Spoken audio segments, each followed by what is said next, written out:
What? You not a girl? No, it's strong. I saw you. I turned back.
Good afternoon, ladies and gentlemen. This is the June 28th regular meeting of the City of Palm Springs Planning Commission. Will the clerk please call the roll? Commissioner Donenfeld, Present. Hirschbein, Present. Hudson, Present. Lowe, Present. Middleton is not here, Vice Chair Wormick, Present. and Chair Calladine. Present. 6 members present, we have a quorum. Will the planning director please report on the posting of the agenda? Mr. Chair, the agenda was posted on Thursday, June the 22nd. This meeting has been noticed and posted in accordance with state law. Next item is acceptance of the agenda. Does the planning commission have any items, first, that they wish to remove from the consent calendar, and second, do we want to change the agenda in any other way? Seeing none, everyone is happy with things as they are. Glenn? Would any of items 3A through 3E, do you think any of them will require public comment? I would just, yeah. I would advise members of the public, if they wish to testify on items 3A through 3E, that they do that under public comment at the beginning of the meeting. All right, that's why I was checking. Okay, it is now time for public comments. Time has been set aside for members of the public to address the commission for items under the jurisdiction of the commission. Noting that item 2A is a public hearing and we will be taking public testimony at that time. However, the balance of the items on the agenda, we will not be taking public testimony during those items, but if you have comments on any of those items, you're encouraged to testify now for a limit of 3 minutes, or if you want to testify on any other item under the jurisdiction of the commission, please do so now. Is there any public comment? Mr. Tyson.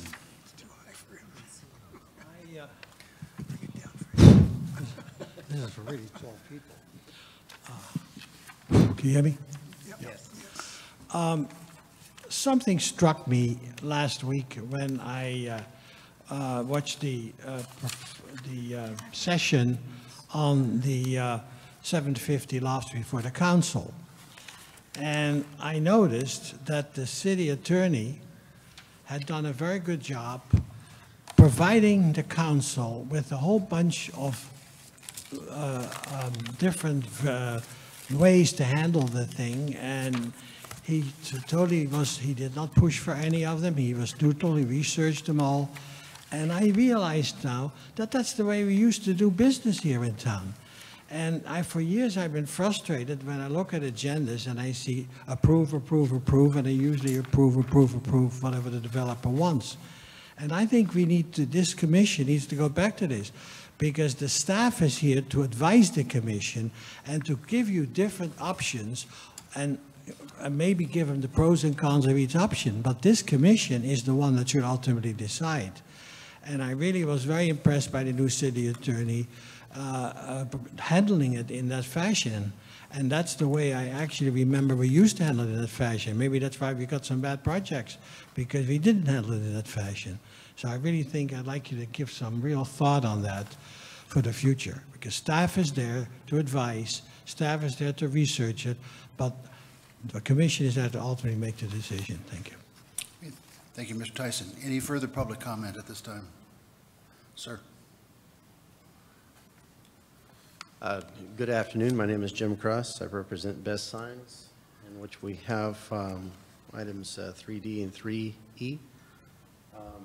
I realize that we may only have this particular section in which we can say something. I wanted to let this commission know that there will be representation from H&M and Starbucks, and also Tommy Bahamas, if at some point in time that this commission would like clarification or perhaps justification or a cause for some of the things that we're asking for, that I would encourage you to perhaps exercise if the options available to you, to allow some of them to speak, if that is an option. If not, then they also understand. I've let them know that they have this 3 minutes in which to say something.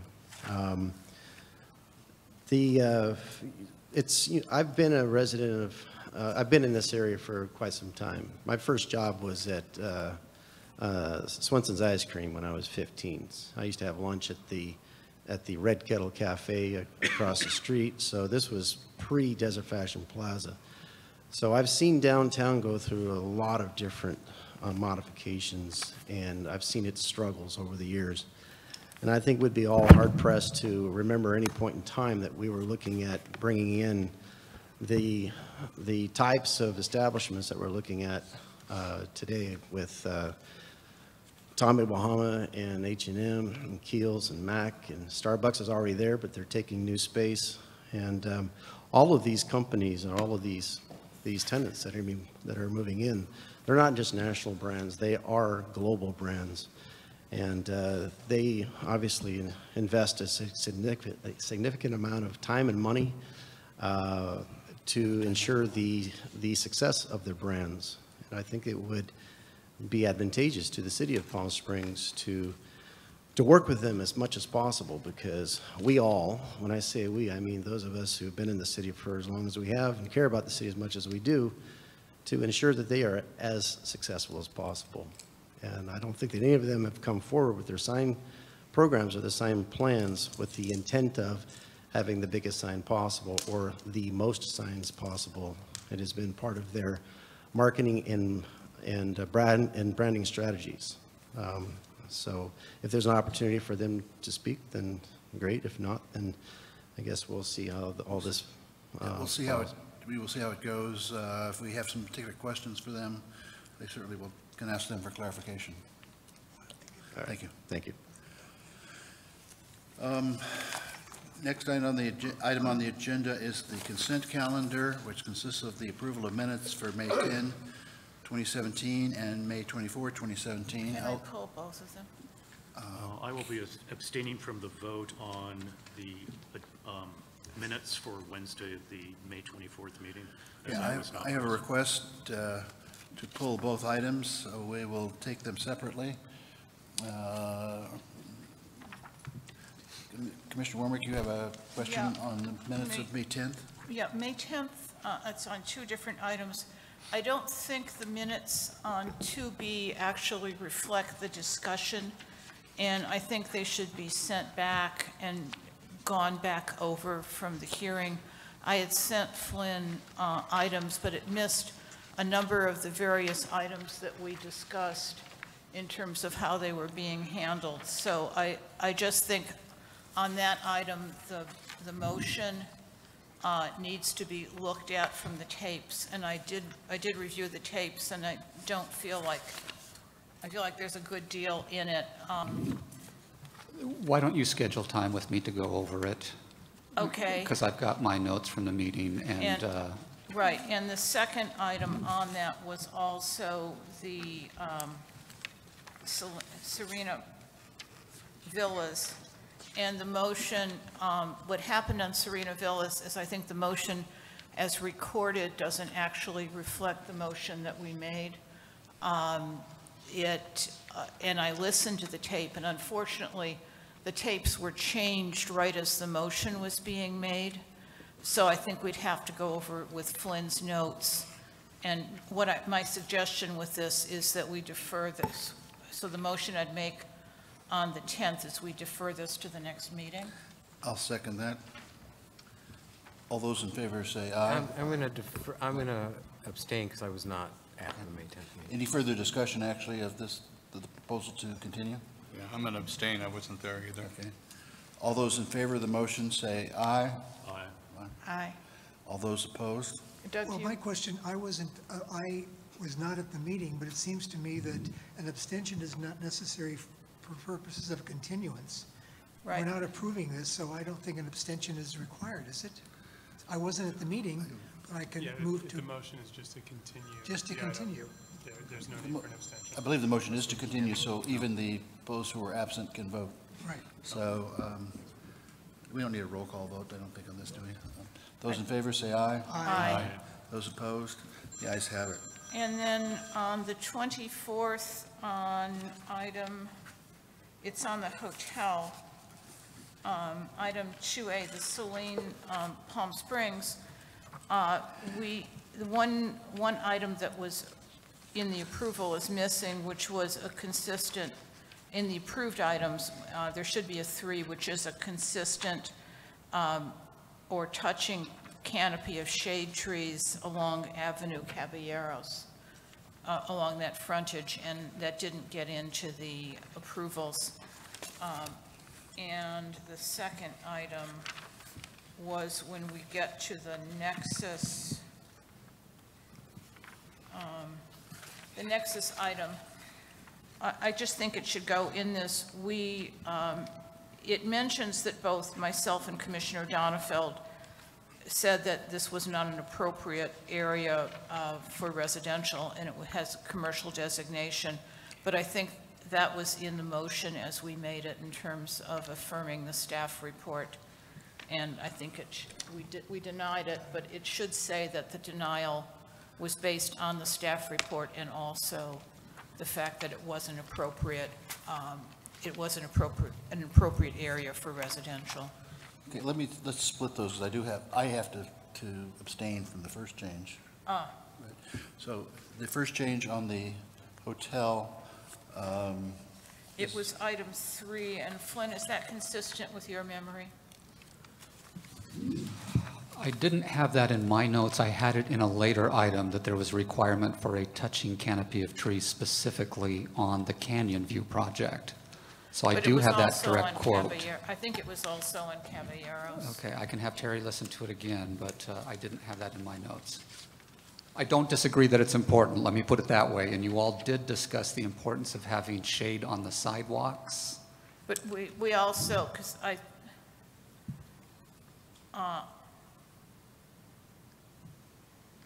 think it was in the motion. Okay. Because I remember Does adding. anyone else recall? Then we'll ask Ms. Hintz to listen to the tape again. Okay. Okay. And then the other item? The other item was Nexus, and just for it to be clear that in our denial was the concern that we didn't find, we affirmed the staff's recommendation for denial and did that in part because it wasn't an appropriate area for a residential development. How should we proceed, Flynn? Do we want to? You can go ahead and call for a motion and a second, and just note that you abstained from participation in the discussion on item number 3. 2A. 2A. 2A. Okay, but what about the outstanding question that we have on The consistent canopy. existing canopy? We'll go ahead and make that as appropriate. Okay. Okay.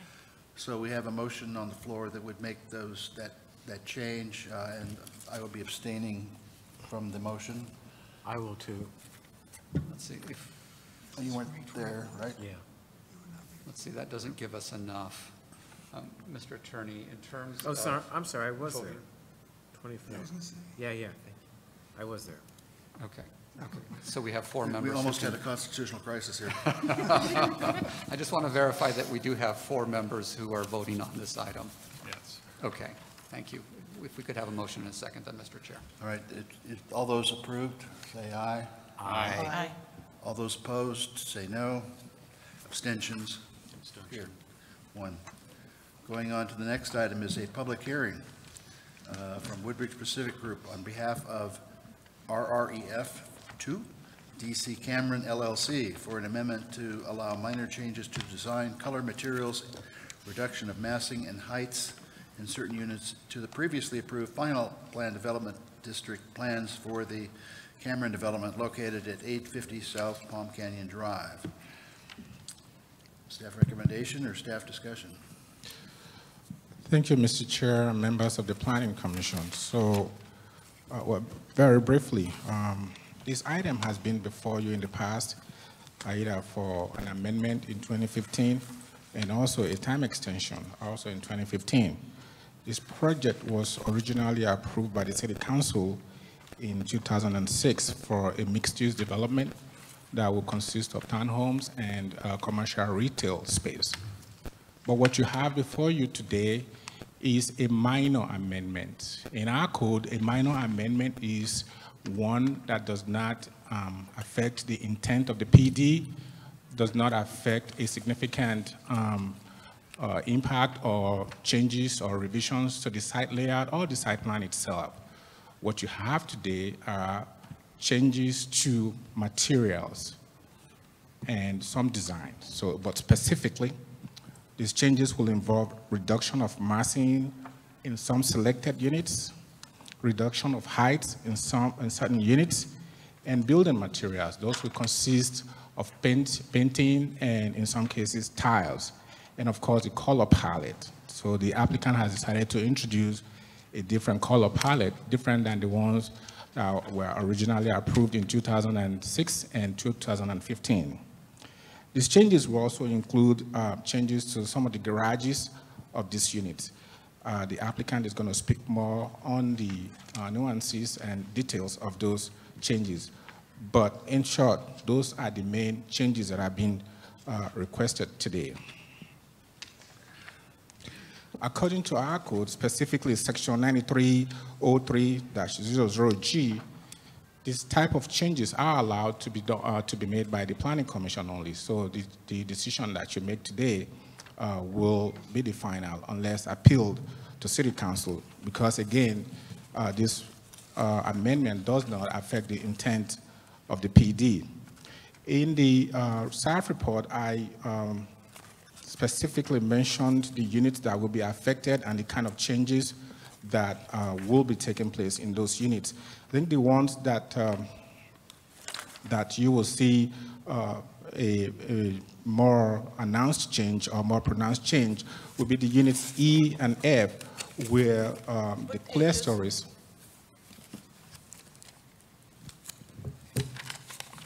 Thank you. Sir.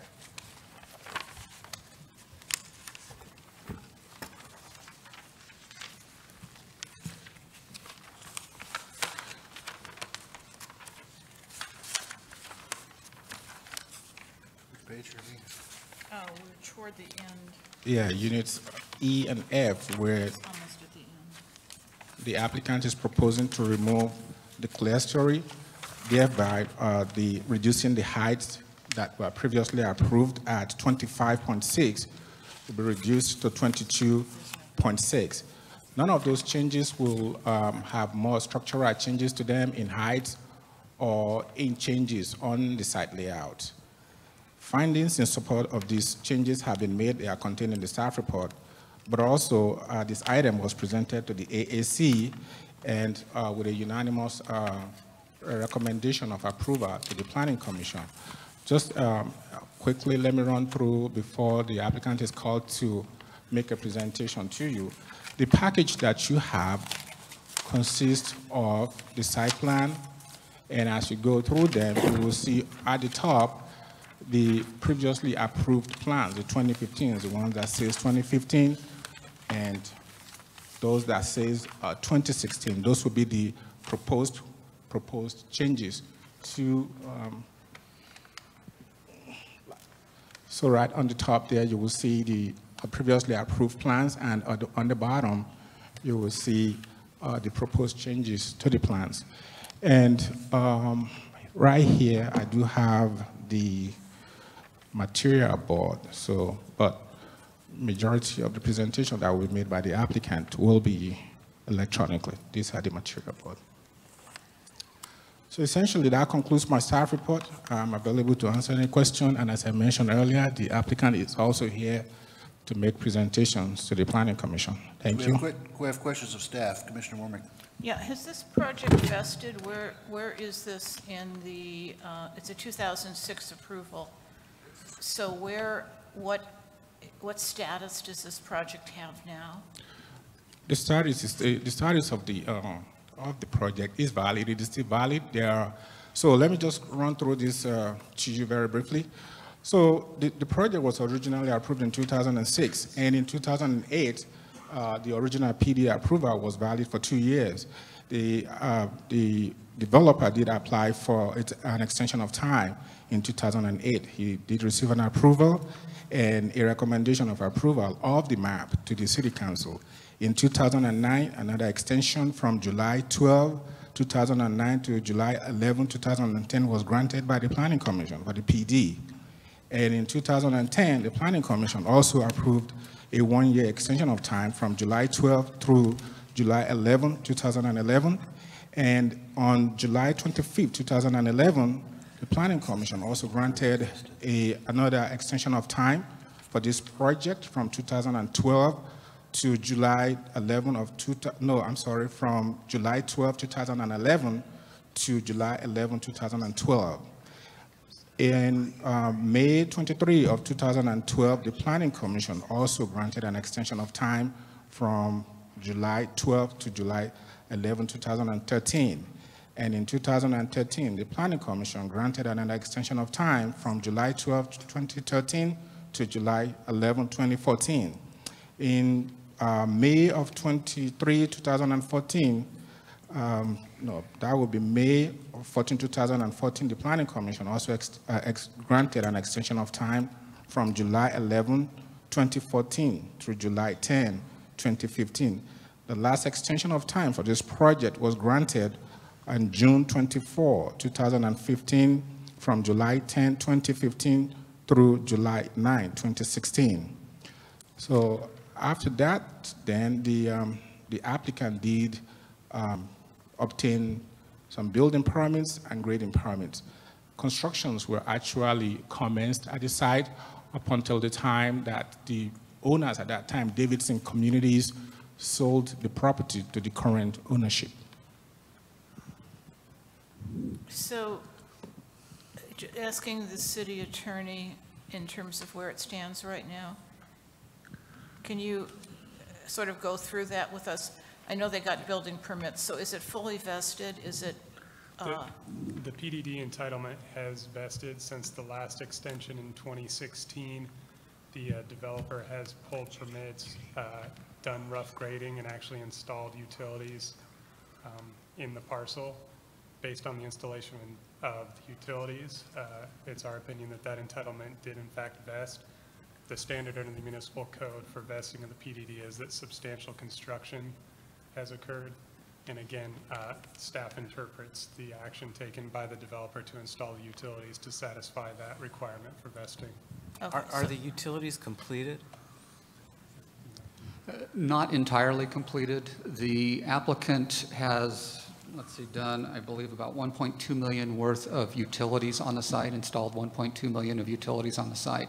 There are still some off-site improvements that need to occur in terms of the perimeter sidewalk, replacement of the landscaping and things like that, but most of the utilities are in place on the site. And has the various building department officials responsible for the work signed off? Are they final utility installations for electrical, sewer, fresh water? No, they haven't yet. So the permits are still active. So the permits are still active. And how do we know that much has been spent? Because I asked the developer specifically. So it's the developer stating that this is how much he spent. And we have no outside information that that's correct. Based on the permits that have been submitted, that's roughly accurate. The 1.2 million is the value of the permits? It's approximate, yes. But without it being completed, we don't know if that's what's been spent. We're taking the developer's word for it? Correct, in terms of the 1.2 million amount. Right. But again, it matches up more or less with the amounts that are indicated on the engineering permits. Well, no, I understand that, but we don't know what percentage of it's really complete. No, I don't know. Without the building inspections or engineering department's inspections having been completed. And did we finish with, Kathy, were you finished before we jump? Michael's continuing my question. Okay. yeah, what is the threshold? Is this above the threshold? Or As you heard the city attorney say, substantial construction. Right, but that's sort of a vague term. So the determination would be, is 1.2 million spent on utilities to place them in the site substantial or not? No, I understand that, but I'm asking about, would a lesser amount have qualified? And what would that lesser amount have been? I think it's not entirely appropriate to try to focus on the dollar amount to decide what the threshold should be. Well, I didn't focus on it. Well, in looking at the analysis, we're looking cumulatively at what is being done to advance the project. Again, the municipal code says substantial construction. A general legal standard would be substantial construction and then substantial reliance on the permit in advance of that construction. So the dollar amount comes into play perhaps in trying to weigh the level of reliance a developer has placed on those permits. But again, we are looking at the nature of work that has gone into the site and making that determination. And it's staff's opinion that by placing utilities in ground in accordance with the permit that's been issued, even though it has not been final, that meets the threshold of substantial construction. So it's not viewed as a percentage of the total work that would need to be to complete the project? That's correct. It's not viewed as a percentage? Of the total effort? No. Yeah. No. Okay, thank you. So just to continue on that, the purview, and this is for the city attorney, the purview of what's in front of us is limited because this has vested, and we're considering either the project as it was previously approved or the project as it's coming to us now. Is that correct? I mean, we have no additional discretion?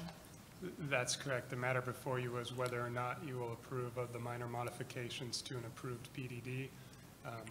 The PDD as approved as of today could be constructed and built out by the developer. But what they're seeking to do is bring the matter back before Planning Commission for modifications. And then a question for Flynn and Edward.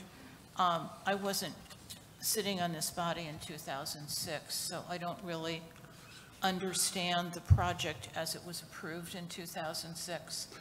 Are there any design boards here that would show us what the project was intended to look like so we have a larger sense of the modifications they're requesting? And that's just, it's, as I looked through the drawings, I didn't get enough of a sense of what. I think what's critical to look at is they have provided for you what was most recently approved in 2015. And so that's what would be able to be built today. If they didn't come before you with this minor amendment, that's what they would build today. And so that is what I would offer to you as guidance. And so they've given that on each of the plans where they are proposing to make modifications to the colors and the materials. And so you have on the top part, the 2015, that which is approved today, and then on the bottom part, which is what they are requesting in terms of the changes. And so hopefully that should provide a guide in terms of a comparison between the top part of the sheet and the bottom part of the sheet. I kind of wanted to see the whole project to get a feel for what it looked like, but Yeah, and in addition to what... I don't have that from these drawings, which is what the request was.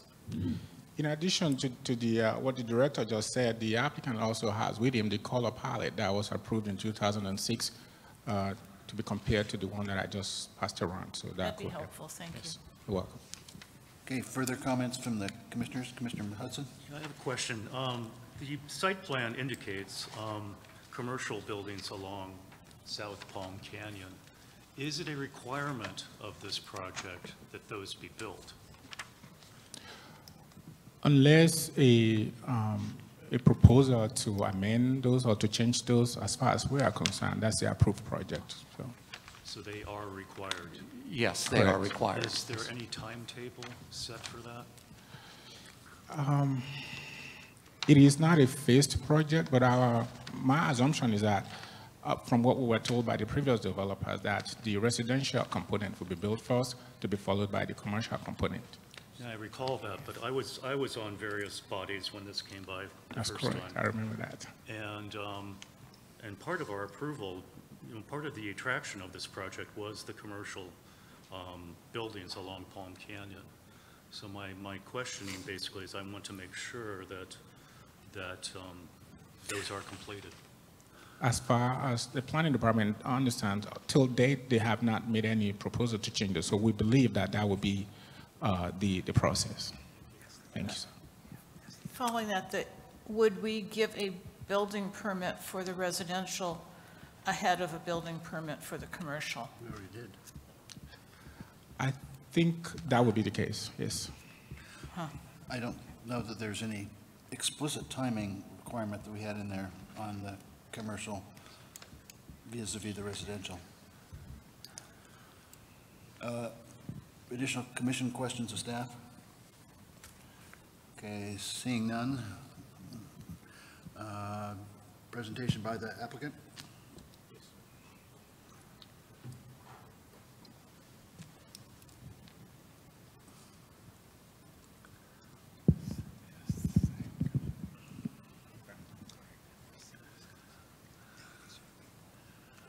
Hello, Planning Commission. My name's Todd Cunningham with Woodbridge Pacific Group.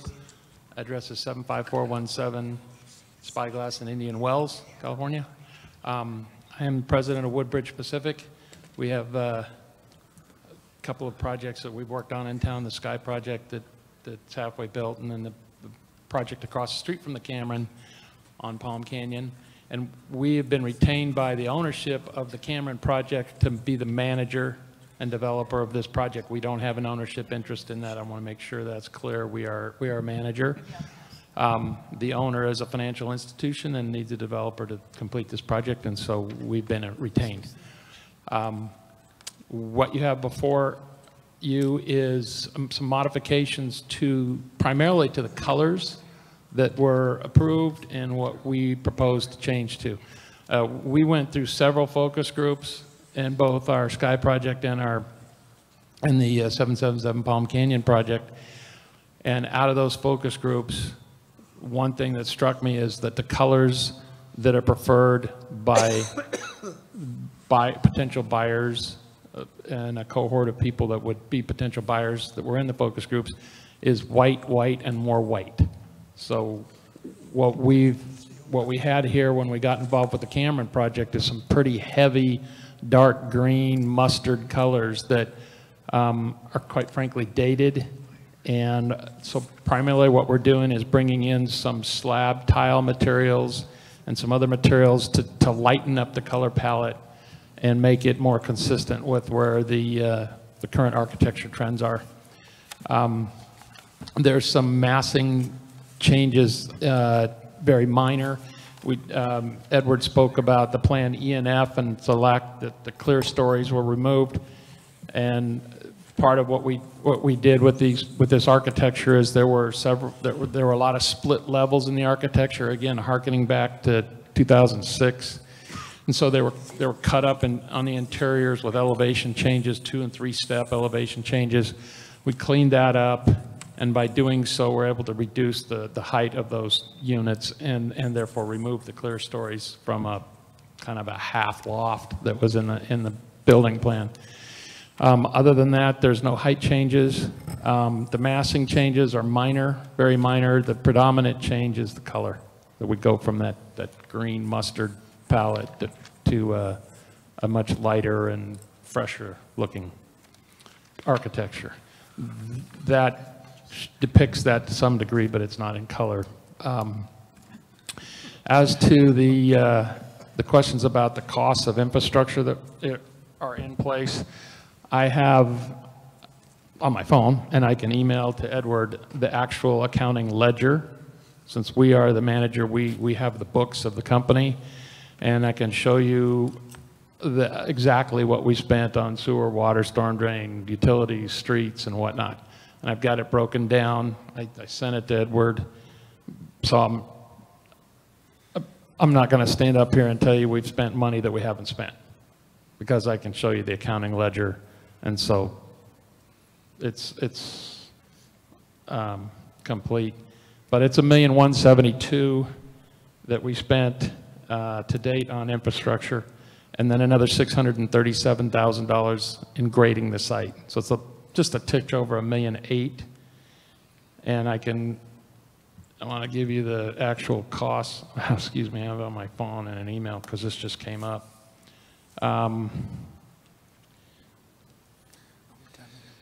Sewer, we spent $345,000. Water, we spent $431,000. Utilities spent $200,000. Storm drain, $166,000, and then some minor landscaping of $13,000. And streets, we just got started at $23,000. The plans for the Palm Canyon widening, across the frontage, the west frontage of the project are through plan check or very, very close, and expect to be starting those improvements on Palm Canyon within the next month or two. In addition, the architecture is getting ready to be approved through plan check, and so this project is about ready to physically come out of the ground with vertical construction and major improvements along Palm Canyon Drive, which the Trino neighborhood has been very interested in seeing get in because of the sidewalk and the issues that exist there. We just got involved in this maybe 6 months ago, so we're trying to move this along, and this is a major, major step in moving the project along and getting those improvements done. I've got Jay Reynolds here, who is our architect, and he can walk through the changes and some of the details on the architecture. I don't know if that's necessary, is it? I don't think we needed that level of detail, or should we? No, I don't think so. Well, if we have any further questions, we'll ask you to detail stuff, but I think we understand it pretty well from the drawings in front of us. Okay, thank you. I'll have And we'll have questions for you later, I'm sure. Is there any other public comment on the project at this time? Set up your order. Good afternoon, Commissioners, City staff. My name is Bill Post, resident of Palm Springs. I wanted to come out today to tell you how happy I am Woodbridge Pacific Group is involved with the Cameron project. I also wanted to make sure that the action item from the December 9th, 2015 Planning Commission meeting regarding trail improvements would still apply. As you know, City Council approved the Tockwitz Creek Master Plan 7 years ago, and improvements to the trail from Bellardo Road to South Palm Canyon will be designed by the Woodbridge Pacific Group. And from what I've seen in the plans, they did a terrific job. And I think we're very fortunate to have the same people, Woodbridge Pacific, involved in the next segment of the trail on the south side of the creek, and that's Cameron, which is what we're talking about today. I now see a huge opportunity to make sure that trail design will be consistent from Bellardo Road and the old Rock Garden property to the eastern edge of the Cameron project. And having said that, I support approval of this item, and I hope work begins again as soon as possible. Thank you. Next public comment.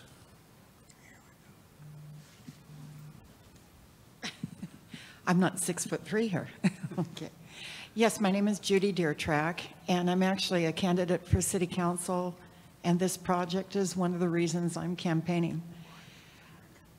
I've been on a PDD study with the PDD study group. It's gone through the Planning Commission. It's on its way to the City Council.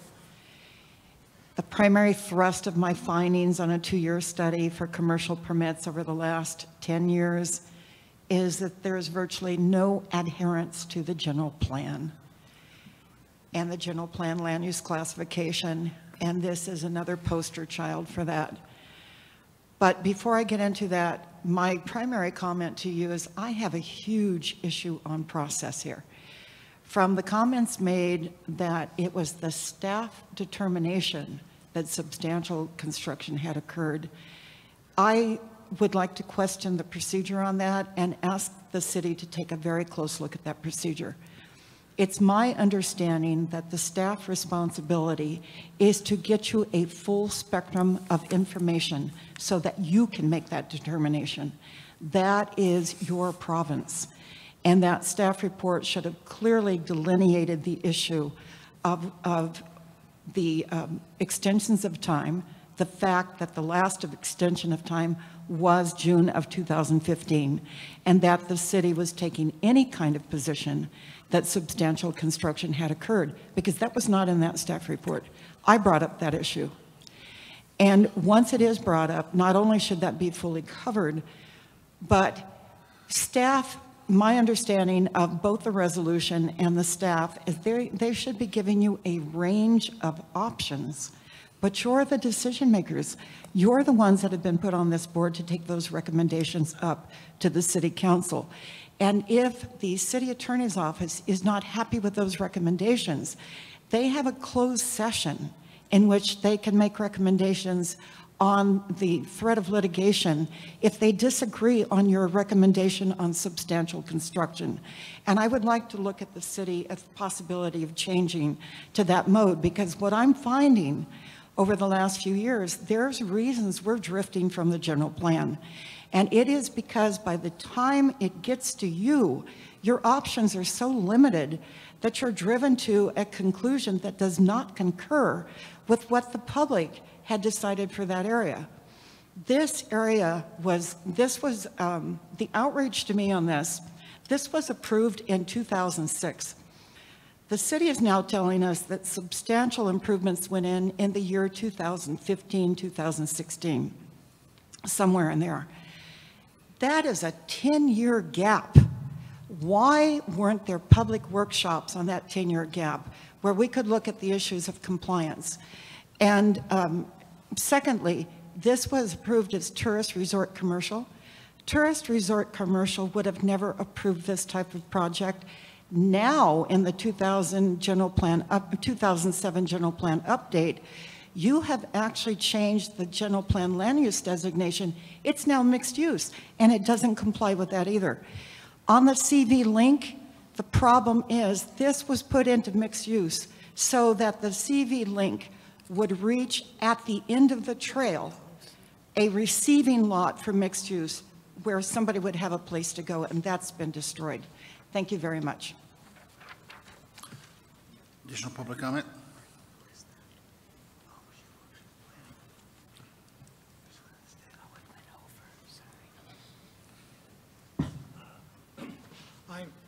I'm here on behalf of Advocates for Better Community Development, and as the title says, We can't hear you. Can you get closer to the microphone, please? Can you hear me now? Yes. That's better. I'm here on behalf of Advocates for Better Community Development. As the title says, we are very deeply concerned about better community development in Palm Springs because we drifted away quite a bit from it in the last few years.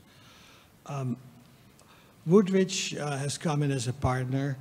The original developer went defunct. I have a lot of respect for Woodridge. In fact, I testified on their behalf for their sky development, both before this body and before the city council. But sometimes when I disagree, I will also testify.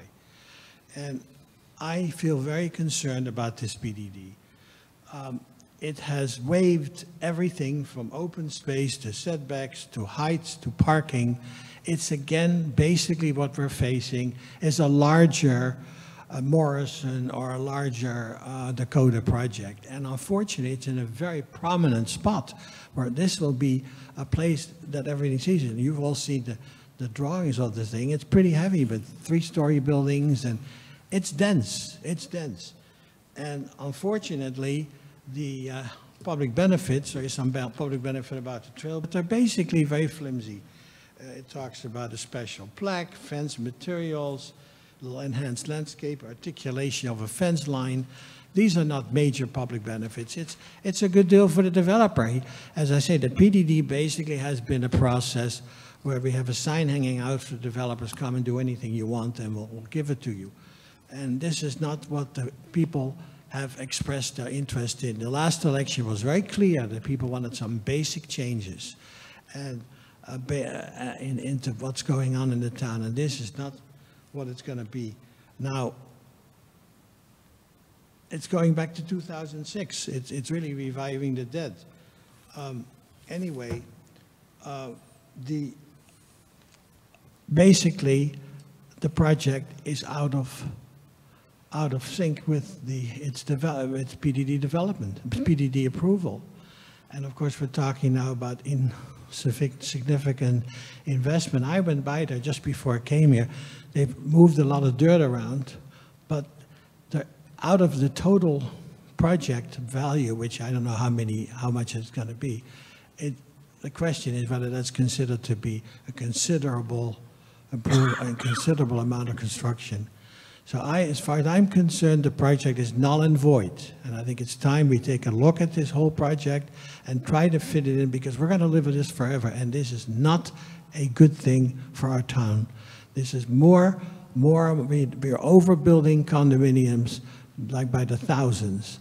And that's not really what Palm Springs is all about. So I really feel very concerned about this. Thank you. Additional public comment? This time. Next, I guess the questions. Rebuttal Oh, that's right. The developer has 3 minutes. has time for rebuttal if you want. What is it, 2 minutes? 3. 3? I didn't hear much about what's before you in terms of architecture and colors and massing and the like, which is the minor architectural amendment. As to the project and its entitlement, it was entitled in 2006. It was extended several different times as we went through a very, very severe recession, and capital and debt was, we weren't involved in the project, but I know from experience it was very difficult to move anything forward during the time of this recession.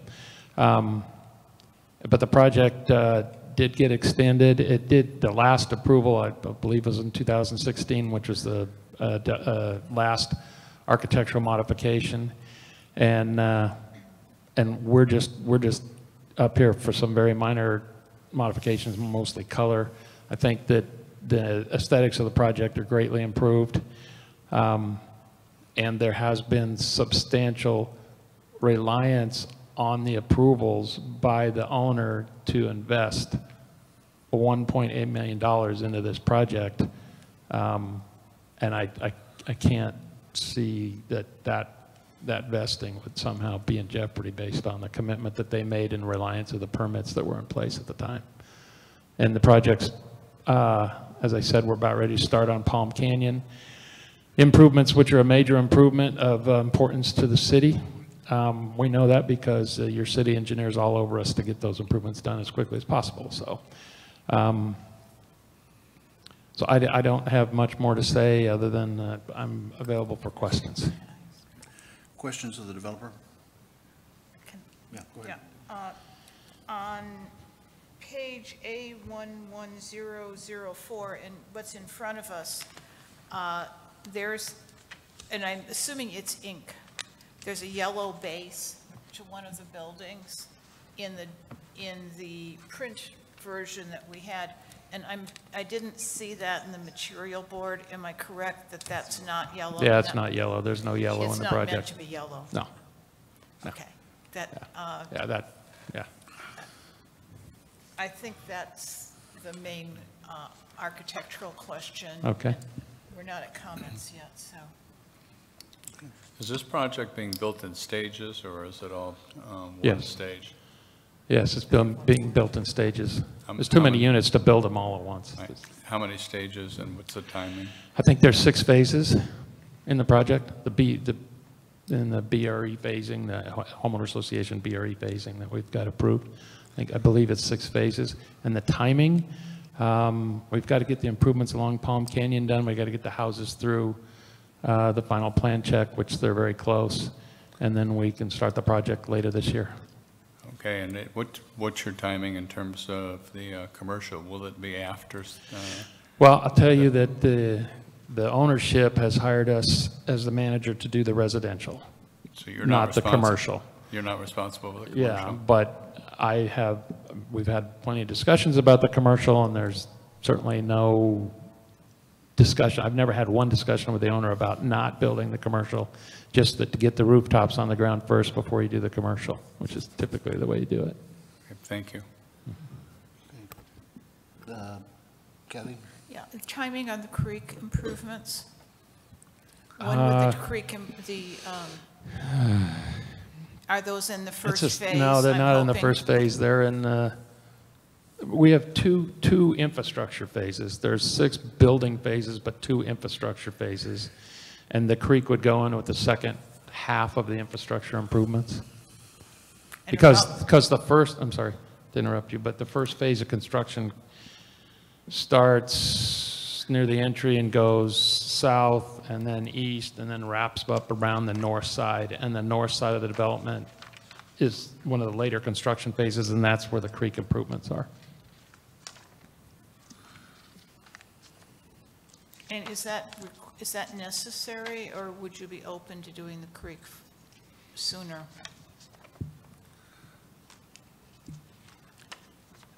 there's grading and different things that happen when you build there in connection with doing that creek improvements. So the right way to do it is do those creek improvements when you're building that section of the project that abuts it.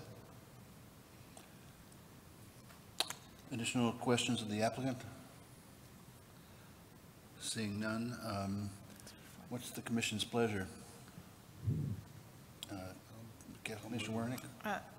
I just a comment, because I raised the question of the timing. I would concur with staff that there's been substantial investment in this project and they've relied on it. I don't think that's an issue before us, but I do think that when people, it may be a problem with the fact that we don't have a limit on extensions on old PDs, but that's something I hope we cure in the future. I don't think that's in front of us right now. I think all of the improvements, as long as there's no yellow at the base, all of the improvements that have been made are an improvement in the project itself and the look of the project, and I think that's what's in front of us. So I'm going to be open to voting for this, and I just wanted to make that as a statement. Any other comments by the commissioners? Commissioner Lowe? I'd like to move that we approve the proposed minor amendments and recommendations by the AAC. Is there a second? I'll second that. Okay. Commissioner Donenfeld, you had Yes, I think you have improved it. I think architecturally it's cleaner, the colors are much better. With respect to the comments during public comment, I think that this commission is very aware of the fact that we need to pay more attention to the general plan and more attention to process. And I think we've made a good start by making recommendations to the City Council on how the small lot ordinance can be affected and how we can adhere more closely to our code and to our general plan. So I think with respect to those issues, this council, this commission has religion, and we're going to do better about it, because I think it's important that we adhere to the basic documents that govern this city. Having said that, though, this is a project that's been long in the works. It's a terrible eyesore. It's been standing vacant for a long time. It's in a very prominent place. All of the entitlements have been secured, and I do believe there's been significant compliance with respect to work that's already been done. So having said all of that and understanding the concerns of some of our public regarding our adherence to our documents as a city, we are going to do better about that and be much more diligent about it in the future. But this is one that's already been in the pipeline for a long time, so I'm going to support the motion. All right. Is there any further comment? If not, will the clerk please call the roll on the motion? Commissioner Donenfeld? Yes. Hirschbein? Yes. Hudson? Yes. Lowe? Yes. Vice Chair Warmick? Yes. And Chair Kellerstein? Yes. Motion passes. Okay. Okay, you want to take a break then? Sort of take a 3-minute break? We have a request from... They take more than 3 minutes to find the restroom. Well, let's take a 10-minute break then. Let's say 10.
Next item is new business, item 3A, George Youssef, I think, owner, requests a major architectural approval to construct a one-story, 4-unit apartment building on an undeveloped 11,400 square foot parcel located in 549 Placer, Zone R2.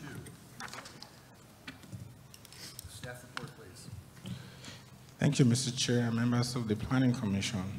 So this is a major architectural application, and it's to construct a one-story, 4-unit apartment complex. And this is going to be built on an R2 zoned undeveloped parcel. And so let me show on the screen. Right here I have the site plan. But first, just a brief background of this site and the project. The site has been undeveloped for a while, but the entire community and the immediate surrounding areas are developed with similar buildings of very moderate to low income apartment complexes. On this particular site, the parcel to the north and south of it are developed with very similar building. So again, it is, looking at the architecture itself, it looks minimal, but then it went to AAC on May 1st, 2017. At that time, the AAC formed a subcommittee to work with the architect and the developer to improve the site plan and some of the features of the elevations and the floor plan itself, especially also on the landscaping and the front yard area. So the subcommittee met on 3 occasions with the architect, and on those 3 occasions made revisions to the project. And so finally, when it was presented to back to the AAC, it got a unanimous recommendation for approval to the Planning Commission. As I mentioned earlier, it is going to be located in an R2 zoned area. They are not seeking for any deviation from development standards of that area in terms of height, setbacks, or the density and parking requirements. So the applicant met all of those.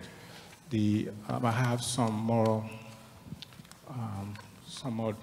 plans on the board for you. When you went to the AAC, one of the issues that they talked about the most was the screening of the mechanical equipment. The applicant has revised the plans to properly screen the equipment and made improvement also on the landscaping, especially shading trees on the parking and in the courtyard area. So I have the material board here. And again, because it is a moderate proposal, and it does fit well with the existing development in that neighborhood, and generally it does conform with the architectural guidelines as required in our codes. Based on this, staff is recommending approval of this project. That basically concludes my staff report. I'm available to answer your question. So is the applicant and the architect. They are in the audience. Thank you. Questions of staff? No questions? I don't think this is not a public hearing, so I don't think we need any further. Are there any comments by the commissioners? Just one, I think I think the structure itself fits well in the neighborhood. I went out and looked at it, and a project that we previously approved, the Oasis, upgraded the neighborhood.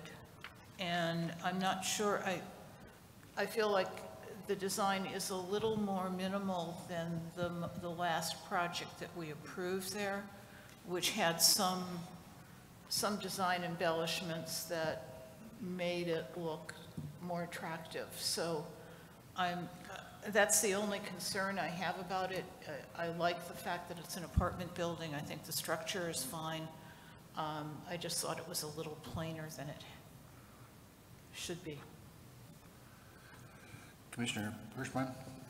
Yeah, just a question, and maybe the applicant can help me out. On the landscape plan, You're showing a 5-foot-high slump block wall between the building and the property line, and on the other side plans, it does not indicate that. So is the intent to build that 5-foot block wall? On the front of the building? Yeah, across between the parking lot and Yes, and yes. the landscape area? Yes, there is a wall going in the front with a gate. Okay, so that is incorrect then, that rendering? Correct, All right. And it's that slump stone, is that kind of decorative, kind of Spanishy looking? Yes. Okay, it's not just regular concrete blocks? No, if we would do concrete block, it would be stucco the same as the building. Okay. So that's why we're going with slump stone. Slump stone, okay, all right. Any further comments? Commissioner Hudson? Yeah, Kathy, I'll respectfully disagree. I think this building's simple. I'd almost rather have a building err on simplicity than trying to do too much. I think the building type is wonderful. It's nice to see, as you stated, some apartments being built, especially in that neighborhood. So I think it's a very attractive project, and I think the AAC did a good job in terms of making those minor improvements. Thank you. All right, Randy? Yeah, I'm going to agree with Commissioner Hudson. I think I'm really glad to see additional apartments being built in Palm Springs because we have such a significant shortage. And I don't object to the architecture. I think the simplicity of it is actually a good thing. Thank you. Doug, do you want to say something? I'll just move for approval. Okay, I'll there's a motion on the second. floor and a I'll second second. to approve the project as recommended by staff and the Architectural Advisory Committee. Will the secretary please call the roll? Commissioner Donenfeld? Yes. Hirschbein? Yes. Hudson? Yes. Lowe? Yes. Vice Chair Warmick? Yes. Chair Callardine? Yes. Motion passes. Okay, next item on the agenda, Palm Springs Safe Access, Inc. Request for a major architectural approval to install a 36,000 square foot prefabricated greenhouse for a medical cannabis cultivation facility and a 1,440 square foot modular office building located at the west side of Melissa Lane and south of 16th Avenue, Zone E1. And staff report, please. Good afternoon, Mr. Chair, once again. This You is get 3 for 3, huh? We're 2 for 3, so I hope to go for 3 for 3. Right, so this is another major architectural application, and it's been filed by Mr. Robert Van Roo on behalf of Palm Springs Safe Access. It is a medical cannabis cultivation facility, and this is the first major architectural application that we'll have in the city. So it is a major architectural application, so there's a difference between this and any other kind of application before you. But in any case, this facility will consist of a greenhouse facility itself, and it's going to be approximately 36,000 square foot in size. It would also have a modular office building inside, approximately 1,440 square foot. And I just want to spend a minute to talk about that in the process. Because when this project was taken to the AAC, they were pleased with the greenhouse itself. But a considerable amount of time was spent on the modular office building as proposed at the time by the applicant. But then, so they had to continue the item, and it went back to them because there was a slight change in the project description. And that was that the modular office building will be a temporary structure. And so if you look into the conditions that are being proposed on this project, a time specific is being proposed to you that the modular office building not exceed a total period of 8 months on the site before the applicant come back to apply for a permanent structure on the site. This project is located way back in the way up north on 16th Street and Melissa, which borders DHS.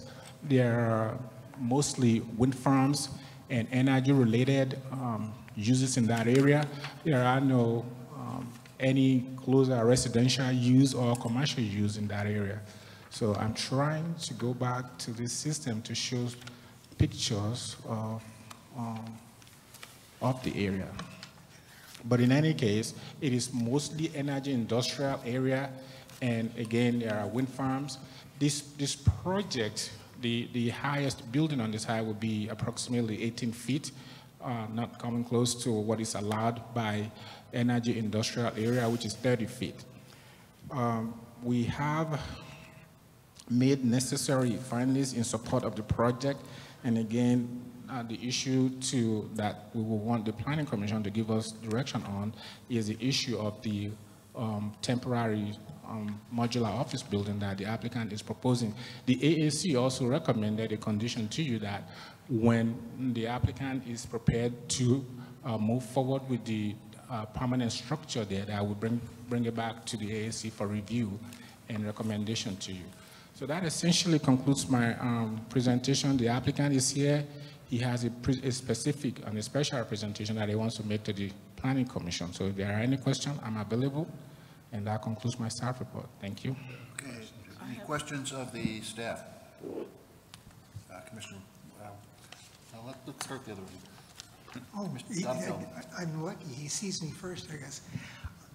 I know this is the first time we've been looking at a grow facility for Palm Springs, and I know it's going to be an industry that will explode dramatically in the next few months. My question is, are there any regulations outside the city, state regulations, county regulations, that we should be looking at that guide us with respect to a facility like this, or are they still yet to be promulgated? Because I would imagine with recreational use coming online next year, that the state will get more involved in regulating the entire industry. And I'm wondering if there aren't any now and there are subsequent regulations, how that will fit in with something that we might approve today. In terms of what you're looking at today, this is a land use approval to construct a building. And so in terms of that, you are not being asked to look at anything else other than that. From the standpoint of, are there other state requirements that would be applicable to this? For the actual land use approval, no. Now, there will be requirements relative to medical cannabis uses in terms of the operations, in terms of how they handle product, things like that. But again, those don't fall into the realm of a land use approval. So they're really not relevant for our consideration. They're not relevant for your consideration so I would today. assume as this project moves forward and there are regulations and promulgated by the state or the county, there will be requirements that they be in compliant with whatever is applicable at the time. Exactly. What I might use as an example for restaurants or kitchens, they require an approval from Riverside County, the health department. We, as the Planning Commission, don't get into those issues, but rather there is some type of a condition of approval that states you have to get the necessary state or county approvals before you can begin to operate. The same would be true of medical cannabis, that if there are any state requirements, they'd be required to get those approvals before they begin operations. Thank you. Any further questions, staff? Mr. Hirschbein? Under our purview, would we be able to recommend or require any kind of solar capability?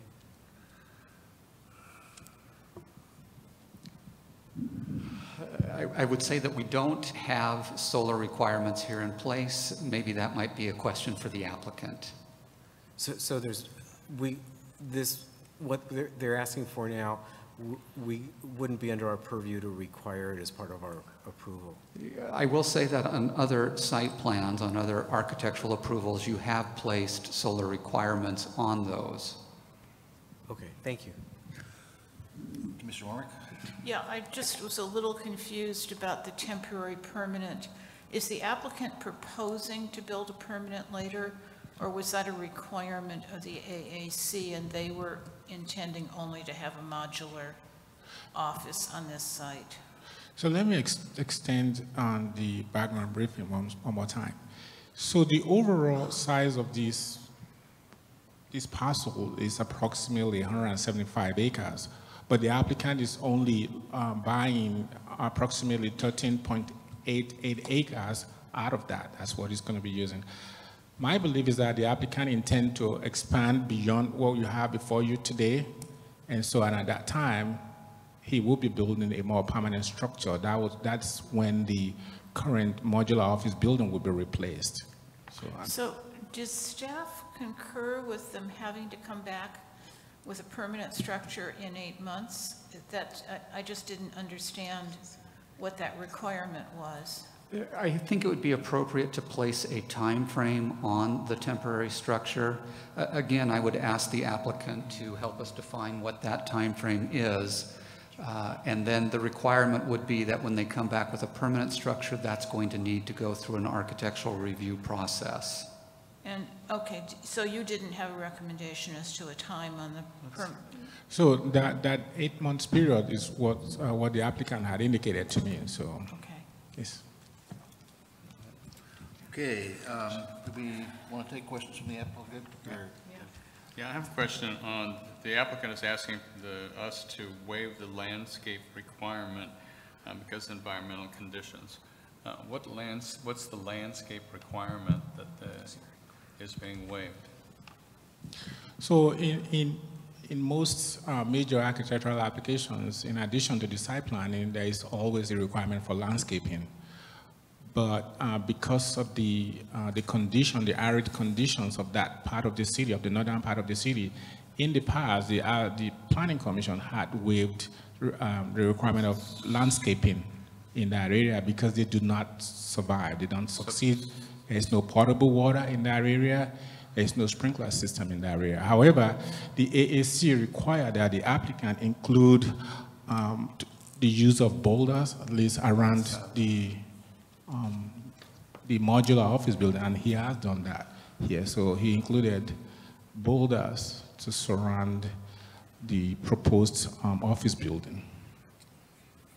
Okay, I'm not sure I understand the boulder part of it, but I'll leave that to the architects on our committee. I don't see that adds anything to it at all. So in effect, what we're saying is that they're leaving it with natural landscape and not adding any additional landscape. Correct. So there will be no trees, shrubs, or ground covers because they would not succeed. I would support that they just leave it as natural landscape and not require them to move boulders especially since it's a temporary building. If I might, Mr. Chair, let me just give a little bit of background on terms of the AAC's recommendations to the boulders. The comment that was made by one of the members of the AAC is that in place of installing landscaping on the site, perhaps there were things that could be done with DG or boulders to kind of give layering or berming or things like that. And so that's where that discussion came from in terms of the use of boulders. Again, that was a recommendation of the AAC that the Planning Commission may consider, or you may choose to do other things in terms of landscaping or site improvements. Yeah, well, I'll leave that to the two the two architects on our committee to decide whether that makes any sense. Wait. Let's get a hold here. Mr. Chair, are we asking, having a presentation from the applicant or questions of them? Questions. So maybe I have a question before we get into comments, which is, can you explain the timeline on the temporary building?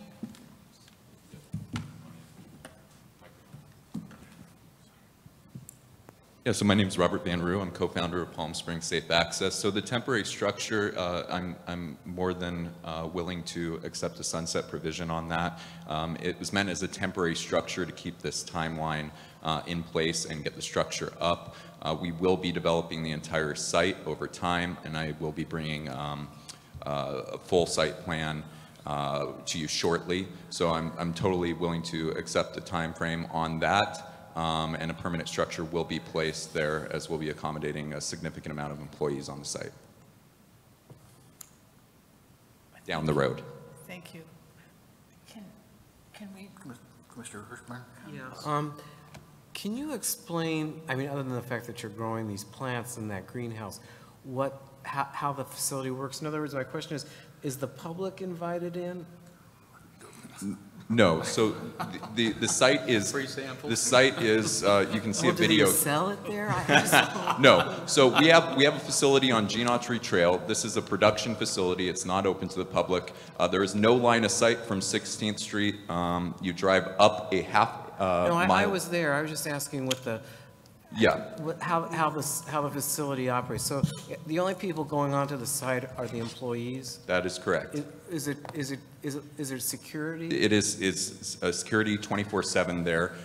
There are keypad entry Okay. into the building. It is approved by the police department, and there are camera systems throughout the property. Thank you. Okay. Commissioner Warmick, do you have a question of the applicant? No, I haven't. Does anyone else have questions of the applicant? Now, one quick question. In terms of your future growth, I'm looking at the site plan image here. The green is your first phase, is that correct? That is correct. Then why are you building sort of a perimeter road? So that is a requirement from the fire department. It's 24 feet wide, so they can get a fire truck completely around each facility. Okay. Just for reference, which direction are you going to be, where's phase 2 going to be? Phase 2 will be going south of the property line, so it goes down Melissa Lane to 16th Street. This is on the farthest north corner of the city limit. On the other side is the Sentinel Power Plant. Okay, any further questions for the applicant? No. Okay, I think we're done. Comments from the commissioners? Commissioner Warmick. Yeah, two things is, one is I'm delighted to see this going in. It's exciting to actually see the development since we approved the changes underneath the windmills. There, from what I can tell, there are no human neighbors on this site. There is a power plant, but that's in another city. But, so I don't, one, I want to approve this.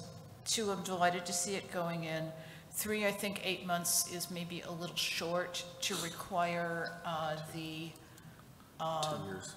I would say 2 years to require the building to be changed. I do not see any reason to put boulders around it. And I don't know if other people concur, but if they do, that would be my I do. motion. I'll second that.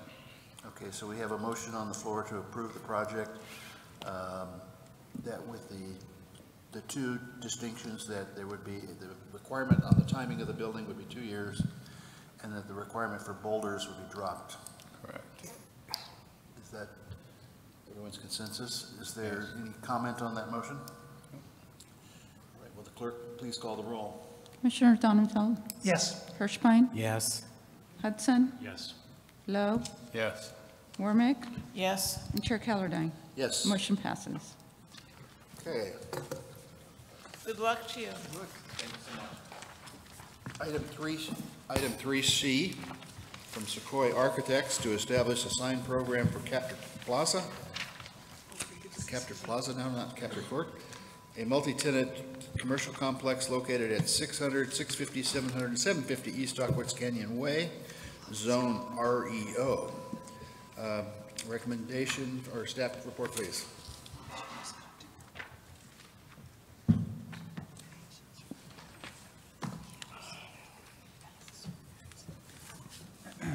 Thank you, Mr. Chair and Commissioners. What you have before you is to establish a sign program for the formerly known, the plaza formerly known as Stockwoods Plaza to be called the Captor Plaza, which consists of 4 buildings.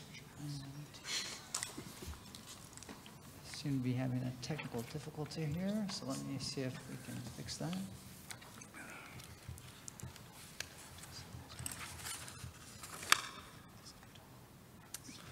The dreaded no signal. Yes.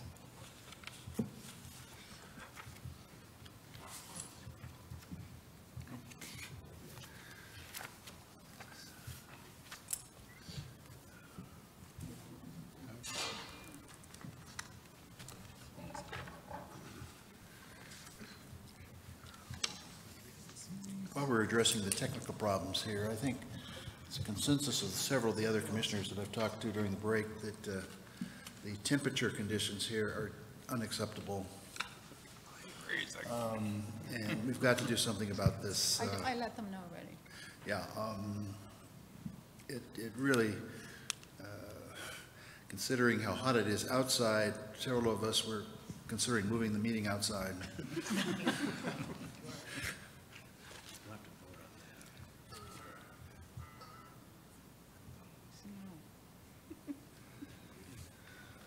do we need the audio? Can we? Well, I'll do just that? go over the presentation. I don't necessarily need the PowerPoint, but basically what it is it's a sign program for the 4 buildings that front Tahquitz Canyon Way, east of Calle El Segundo. Right. And what they are proposing are 3 types of signs. A monument sign is proposed along the center. Here we go. So a monument sign is proposed at the, in the middle of each property, fronting Tahquitz. So there's 2 monument signs in total. There are wall signs that are being proposed. There will be 1 wall sign for each building. And the building at the corner will also have a second wall sign which faces Calle El Segundo.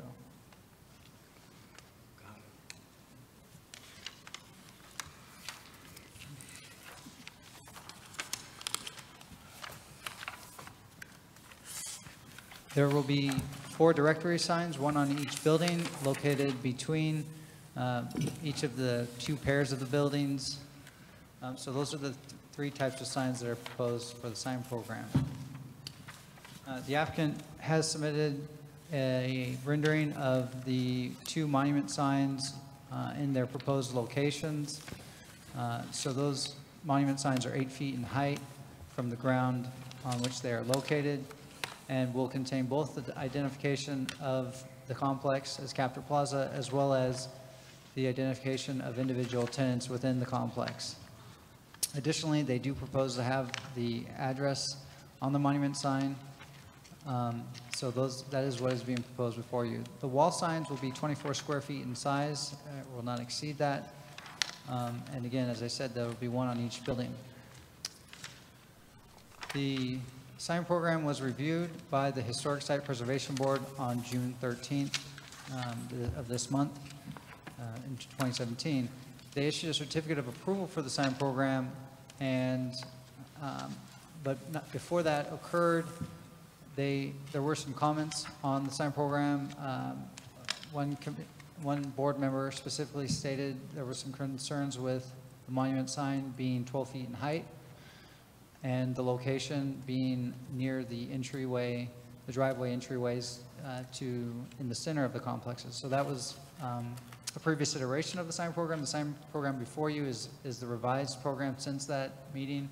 And what you have now are 2 monument signs that conform to the 8-foot height limit, as opposed to the 1 12-foot high in the very middle of the 2 properties. So in an effort to respond to those comments, the applicant has revised the program to have the 2 monument signs at 8 feet in height. This is before the Planning Commission, as the monument signs do contain individual tenant names, quite typical, and they are multi-tenant properties. Under our zoning code, generally we do not allow monument signs or freestanding signs on multi-tenant properties. So that is why this is before you today. The staff recommendation is to approve the program as it's presented based on the findings that were presented in your report. So we have attached a draft resolution to that effect. So that concludes my presentation, and I'd be happy to answer any questions you might have. Any questions of staff this time? Well, let's start with Randy. Yeah, on page 6, you show, or they show the signs on the side of the buildings. The monument signs are not shown. Where are they on these properties? So on sheet 6, that is the aerial depiction of the properties. So those are really just to show where the wall signs are being located. This was done before the monument signs had been revised. But where are the monument signs in this, if you were to add them to this page? Sure, if you're looking at the left image on the sheet, it would be adjacent to the walkway as you enter from the sidewalk, next to the palm tree there. Right. In that dirt area or in the? Correct, in the dirt area. And that's shown in the rendering that we just passed around.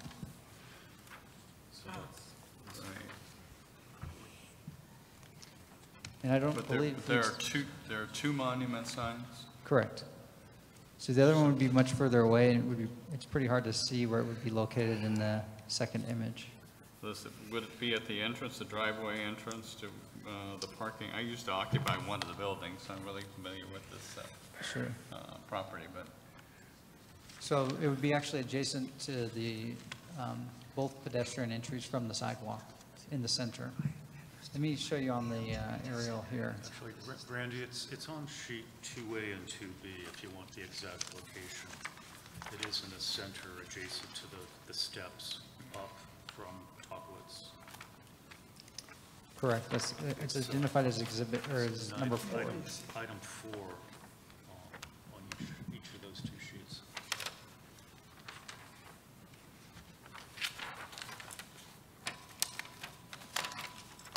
no, I do see. Time, it's 3:06. Shows. Again, on 2A, that shows one monument sign. That's the first building, I'm sorry. And 2B shows the second. Okay, I'm with you. Thank you. Okay, Mr. Lenfeld? On the wall signs, you indicate that they're being pin-mounted letters with halo illumination. Are they being mounted on the fascia itself, or is there some sort of a background that it's being, sort of a plate or It would be mounted on the stucco itself.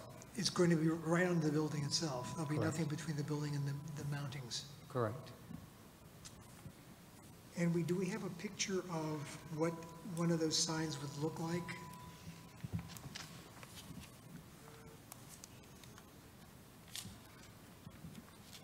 If we can pause for just a minute for tech support.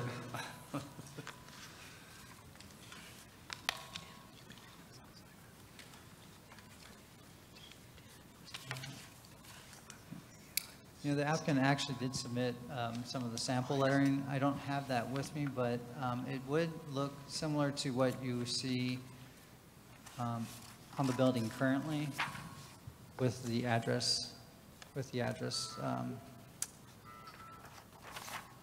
letters. Will the font be the font that we see on the monument sign? Yes, it would be similar to the font that you see on the monument sign. And will these be identifying the tenants themselves or just the building name? So the rectangles that you see on the monument are where the tenant names would be located. Tenant names. And what about on the building? So, I mean, yeah, on the building. on the building would only be the tenant name. On the tenant names? Correct. And there'll be tenant names on the monument sign as well? Correct. And I take it each monument sign contains enough spaces for all the tenants? So as it is right now, the buildings are mostly, I believe they're all shell buildings. So as they build out each tenant, those would be, foreseeably, this would accommodate enough tenant space. I guess my question would be if they don't know how many, if they haven't built anything out yet, depending on what their leases are going to look like, might they have places and slots on the monument sign which are not filled because they don't have that many tenants in the building? Potentially. So I take it the monument sign will be crafted in such a way that you won't have these empty spaces if they can't fill them in. They'll just re-engineer the sign. Yeah, I might ask the applicant to clarify some of that information. Well, we'd love to have the applicant come up because we want to see Susan anyway.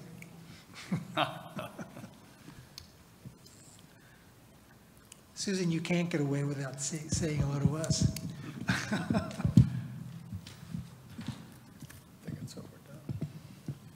Good afternoon, Commissioners. It's my pleasure to be here. Susan Sequoia Jensen for the record. Yes, we've been working closely with Hugh Capter on this project, and he actually came up with the overall geometry of the sign. And we've designed the program in such a way that it will be flexible. We know that with the nature of retail, the only constant is change. And so it will be up to the property owner as far as who gets their place on the building and the sign. We would like the fonts to remain consistent. The current building numbers are inconsistent, but the 700 building has the pure, almost Neutra-like, oil-rubbed bronze numbers, and we want to stay consistent with that font. So we will work closely with the sign fabricator, and we want each of the 4 buildings to be identified as building 600, 650, 700, 750. Therefore, there will not be a name on the building other than the tenant, the main tenant. Thank you. Commissioner Hirschbein? So the number 2 sign, the one that the rendering is on page 6, those will be the tenant names? That's correct. And it'll be in the same font that the overall building will be in? That's the goal, yes. And it'll be font, and they'll be illuminated? They're going to be halo lit. Uh-huh. And I do have an example if you haven't received that. So it's just halo lit. They're pin mounted on the stucco and the dark bronze. Okay, and how big do you think the letter, I guess it'll depend on how long the text It line does, and I'm is. going to have Scott Timberlake, the property owner, speak to any specifics on the tenants. Okay. Susan? Yes. Question, you've got 6 spaces on the monument for 6, possibly 6 tenants. Yes. And, will there also then be 6 tenants or 3 on each one of the buildings, signs on each one of the buildings? So will every tenant have a fascia sign as well as a? I don't believe so. I think that the leases will be structured in such a way that the signs are located per sheet 6 and also per the elevations. So only the primary tenant gets their name on the building. So the monument signs will advertise more than the buildings will. So you could have tenants that don't have signs on the fascia of the building. That's correct. And it's just a major tenant, depending on how you rent the space out. Yes. So how many signs on you're considering 1 sign on each one of the buildings? No, if we look at the elevation sheets, it does show where the locations are.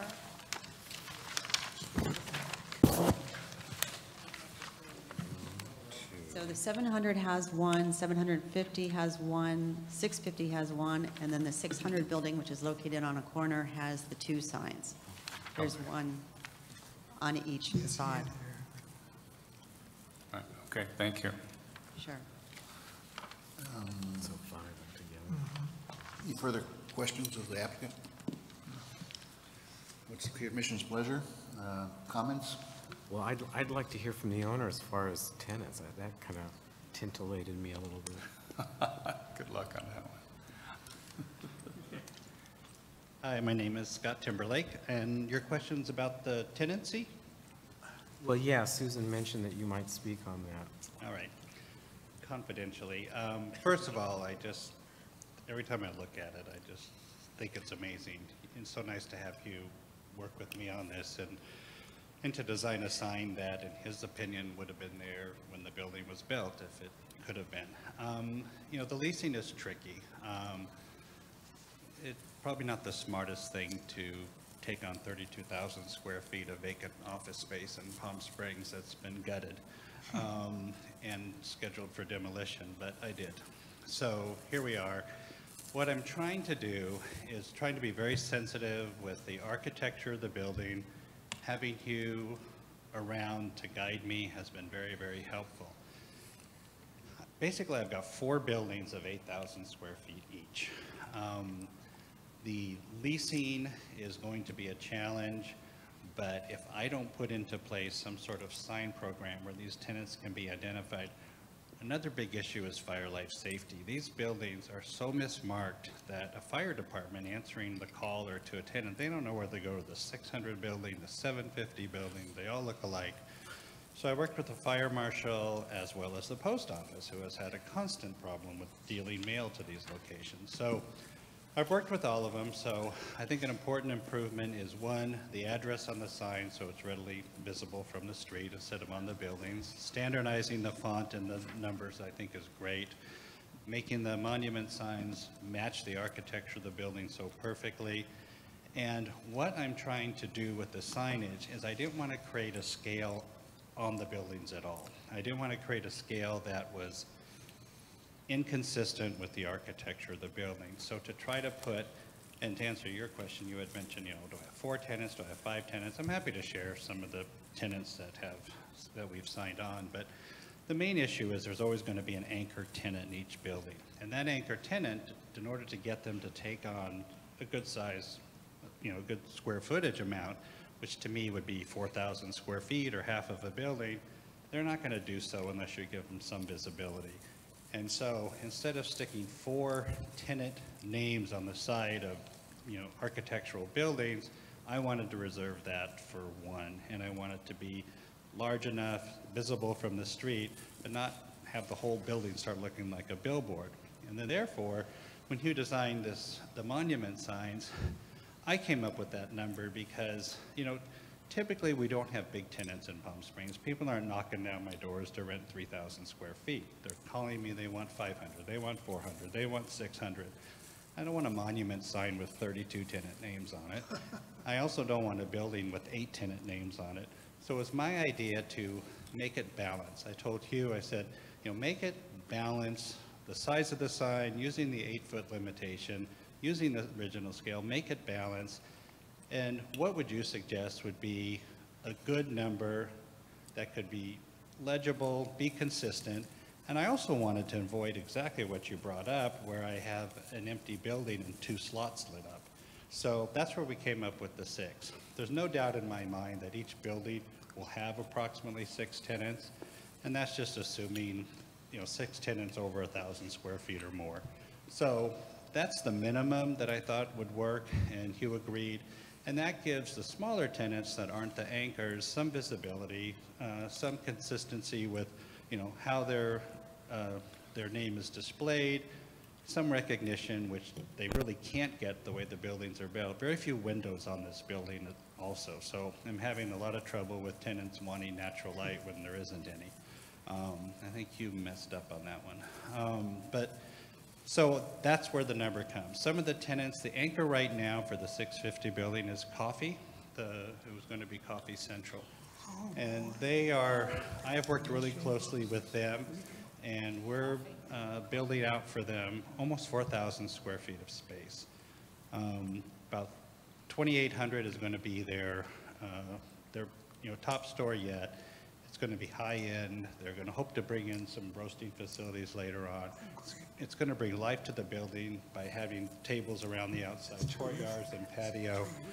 And they're moving their bakery facilities, which now serves their other 3 locations, to this building. So that'll put them well established into the building.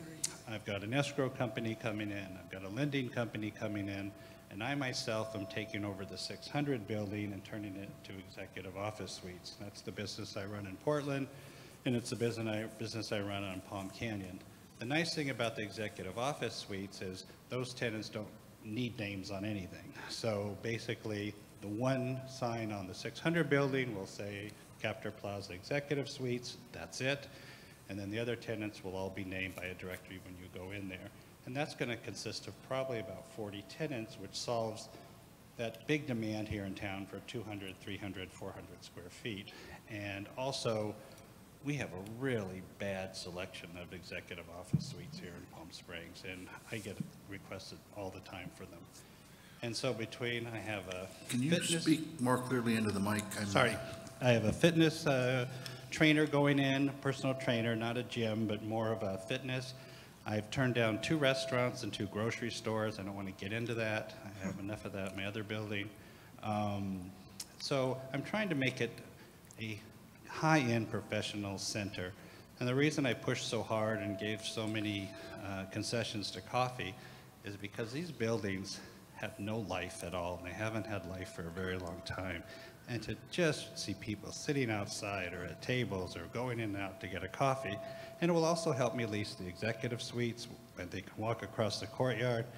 it's going to be vibrant again, and I think that's the most important part. So to do a sign program that complements the building, as minimum tenant spaces, I think, are feasible to be able to lease the building, but not create a sign with a lot of empty spaces. And right now, I'm pretty much, I may be short, but I don't think we're going to run into a situation where any of those 6 templates for the tenants are going to be vacant. It's going to take some time, but it's going to be really a nice complex, and it's just a lot of work and a lot of money, but I hope you support it because I think you did a great job. Thank you. Any questions? Commissioner Donfeld? I move for approval. I'll second. Any further discussion? Yeah, I'd just like to thank the applicant because I think it's a wonderful project. I think Susan's did a wonderful job on the architecture, and it sounds like you're really bringing that building back to life, which that corner, that location with what's going on across the street, it's a whole new little sub-neighborhood for us, so thank you. Okay, will the clerk please call the roll? Commissioner Donenfeld? Yes. Hirschbein? Yes. Hudson? Yes. Vice Chair Warmick? Yes. Chair Callardine? Yes. Motion You carries. skipped low. Sorry, Commissioner Lowe. Yes. Motion carries. I'm going to declare a 5-minute break for warming up. We're going outside.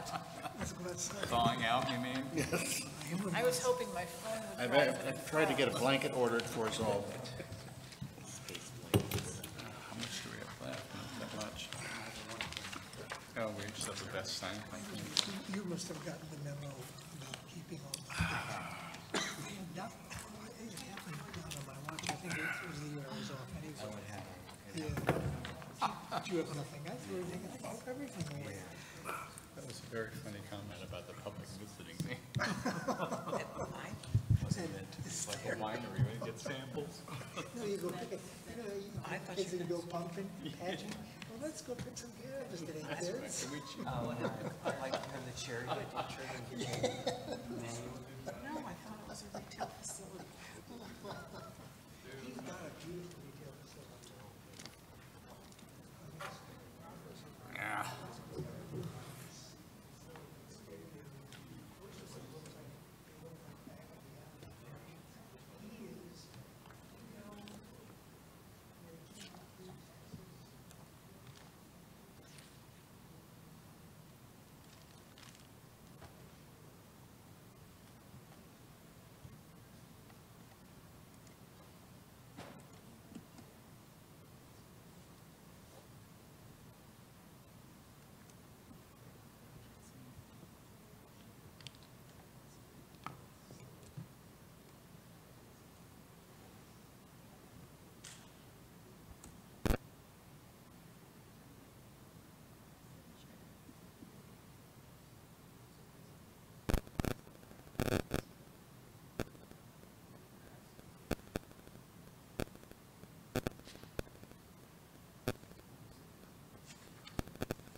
find my agenda here, which is buried somewhere. There it is.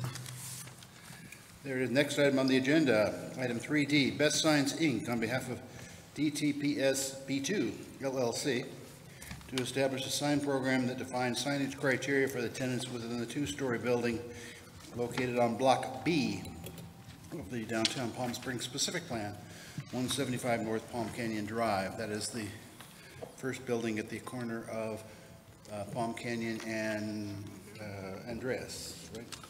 Between Andreas and Museum Way. Okay. Staff report, please. Chair Callardine and Commissioners. So what you have before you is a proposed sign program for the two-story building that is under construction at this time. It is part of the downtown Palm Springs specific plan and was approved back in October of 2014 by City Council. Just as a little bit of background, the only other sign program that you've reviewed thus far within the downtown specific plan is the Block A sign program, and that was approved back in April of last year. Sign programs, as you know, are required for all multi-tenant buildings within the city, and they're to complement the architecture of each building that one is proposed for.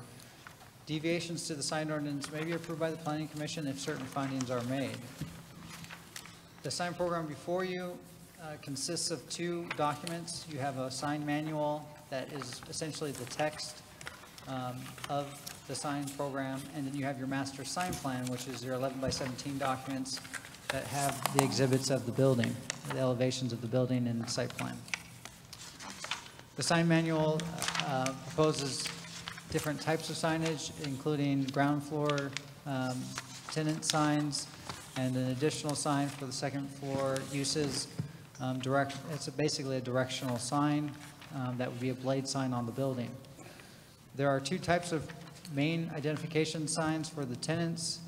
The primary sign, which is above the entry, or excuse me, above the overhang on each facade. And then the secondary signage, which is your blade signs and your entry door and window signage. The sign manual also has discussion on temporary signs and prohibited signage types. So again, going back to the main signs, there's the primary sign identification above the awnings. And those are individual letters, push through or other cabinet or other types. The secondary sign, as I said, is the blade and window signage.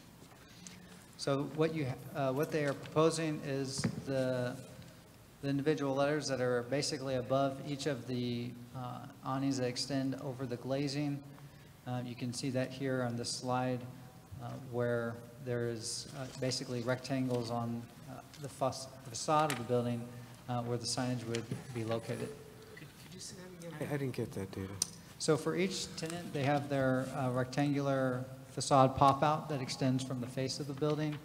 And each tenant will have a custom, essentially, storefront above the awning, as well as any window display that they may have. But this main sign would be located above the awning that extends out above the glazing. Will they look like the signs at Blaze Pizza and West Elm? Those signs are on the awning itself. These would be on the background above the awning. So what they are proposing are up to two, the sign program that you have before you and what was presented to the AAC includes two signs, up to two signs on each elevation.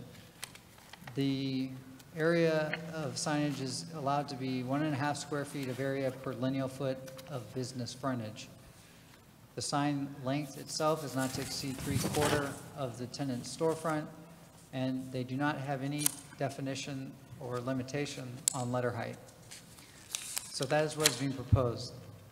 When we look at what is allowed in our sign ordinance for the downtown, you are limited to one sign per street front. The area of the sign is not to exceed 1 square foot of sign area per lineal foot of frontage. Its overall length should not exceed 2/3 of the storefront, and the letter heights themselves are not to exceed 14 inches with the first letter permitted at as high as 16 inches. So that basically translates to nonconformance to the sign ordinance with what is being proposed.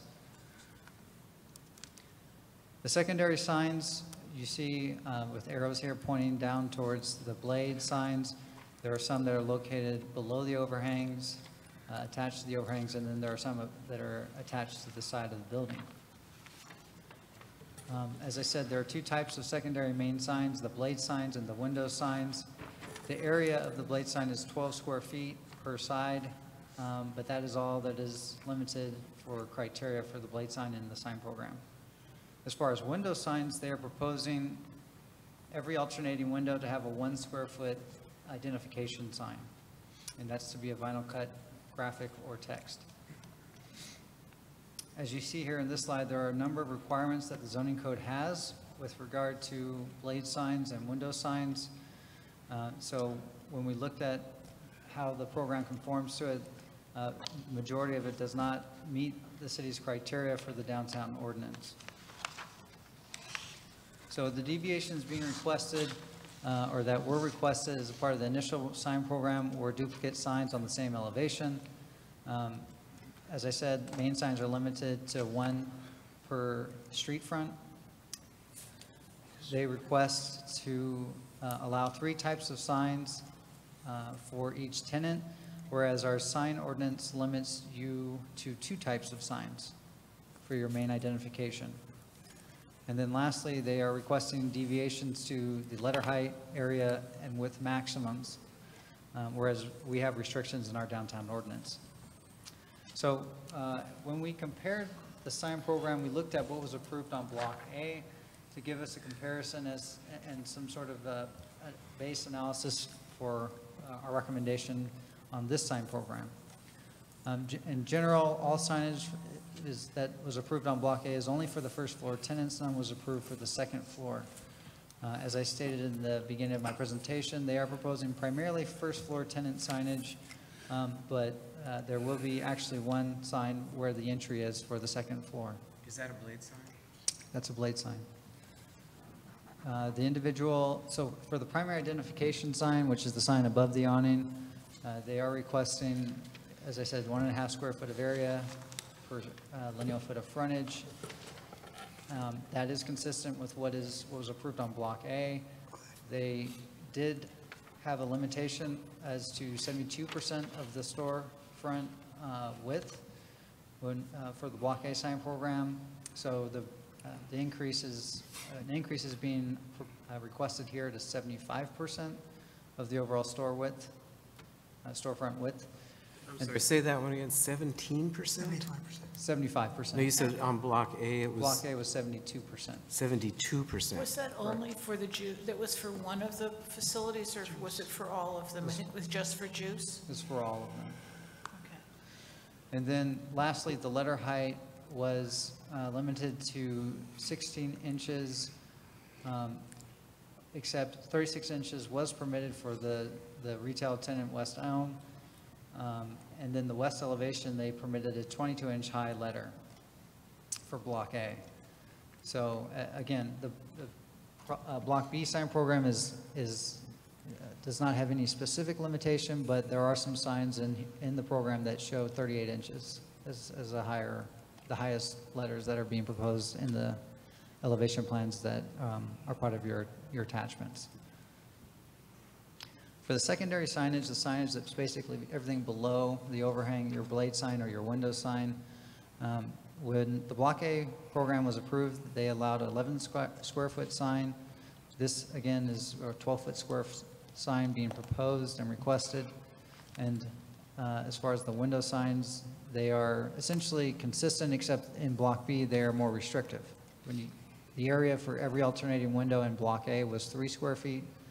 Block B is proposed as 1 square foot, so it is more restrictive in that regard.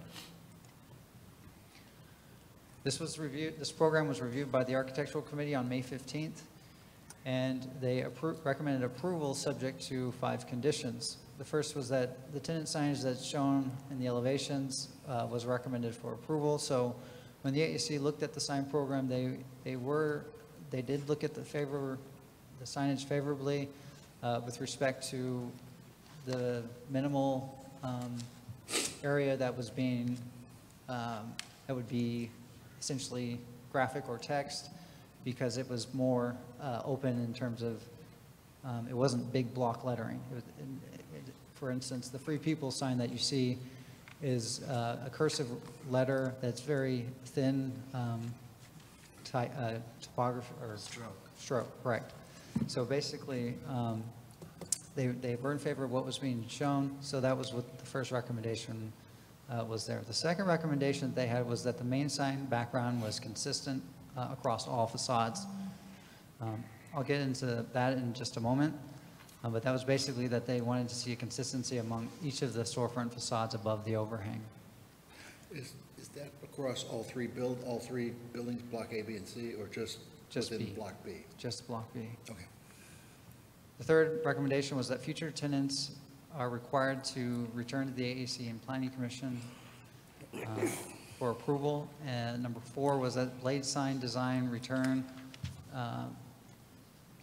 at a size that's 2 foot by 3 feet, and that there be a uniform consistency as far as the height above the sidewalk, and that would be around 9 to 10 feet.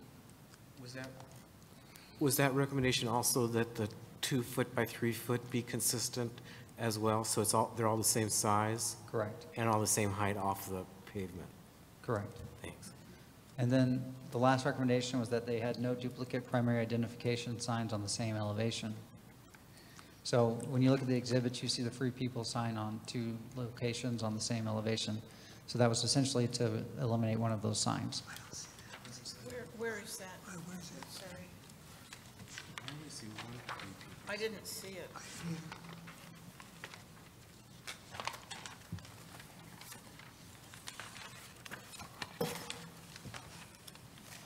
That is on sheet 8 on the west. Sheet 8? Sheet 8,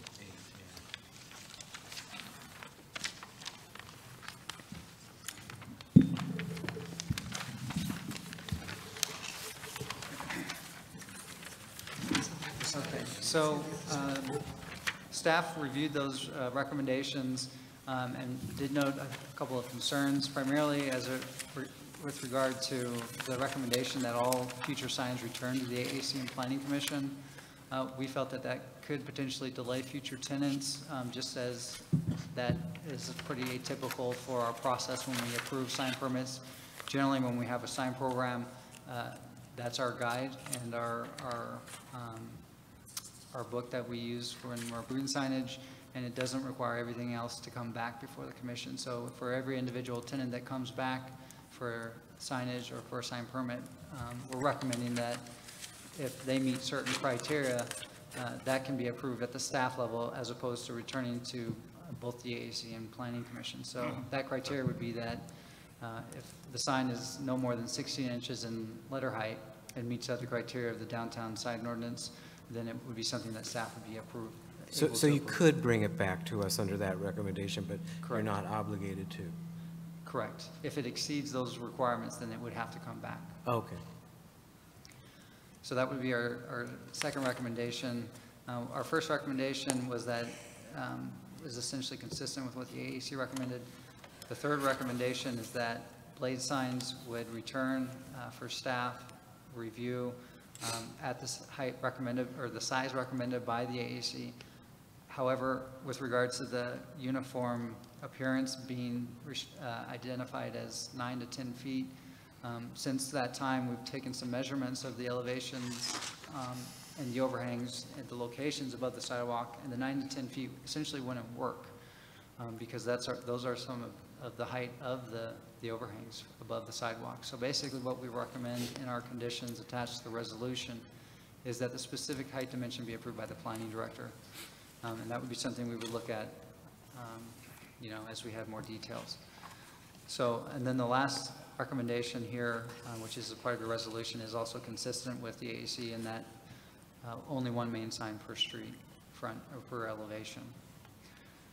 So that concludes my presentation. I'd be happy to answer any questions. I know the applicant would like to also speak on the project. Okay, Randy? Yeah, just a question in terms of, you have the signed plan.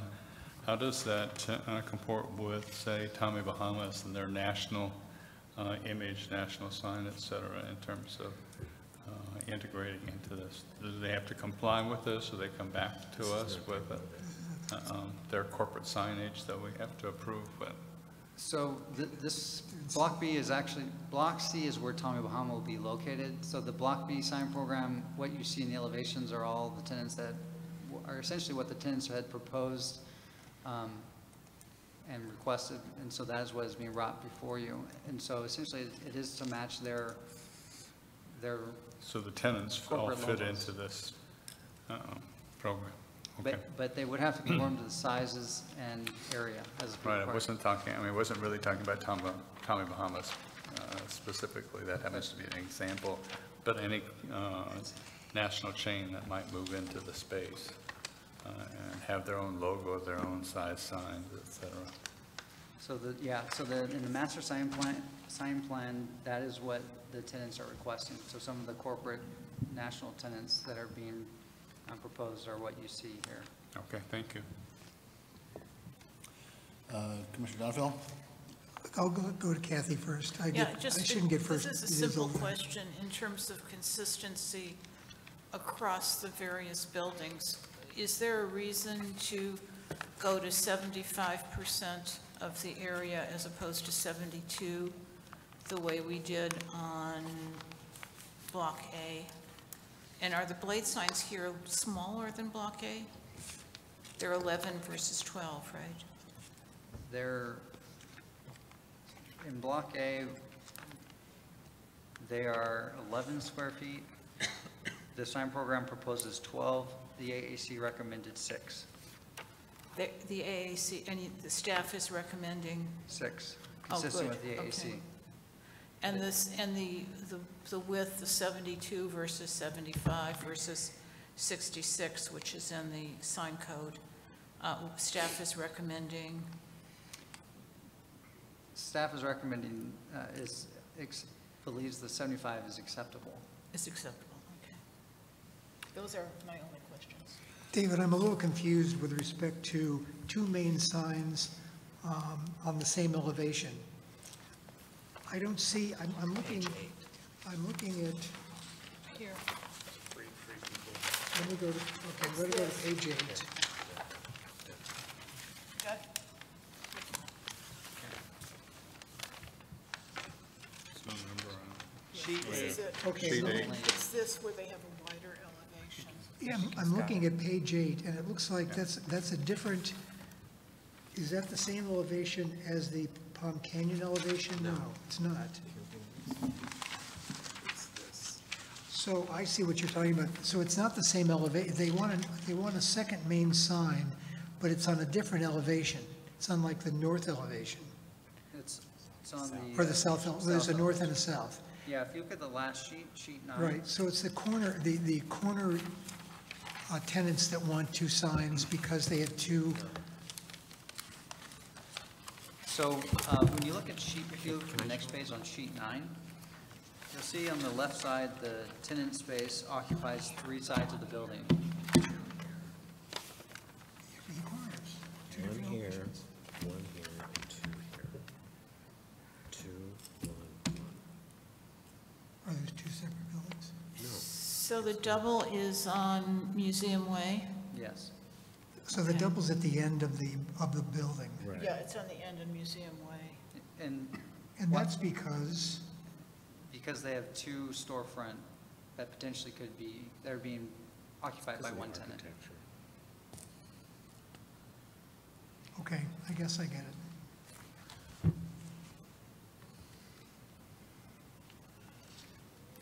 Is that the only location where there is duplicate signs at the same elevation?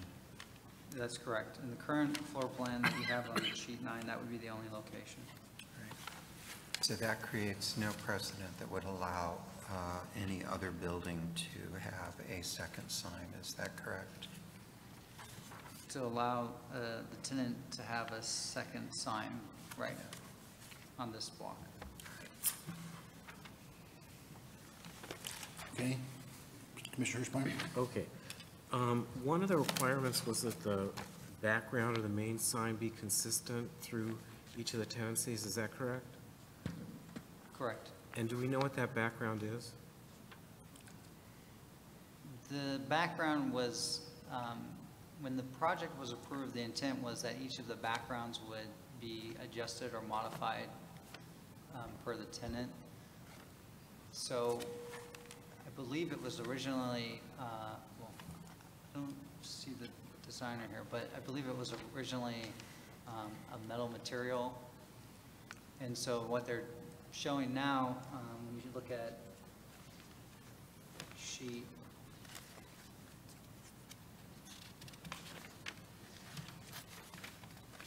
Sheet 7, for instance, in the master sign plan, you see on the elevation, one of the signs has a darker background.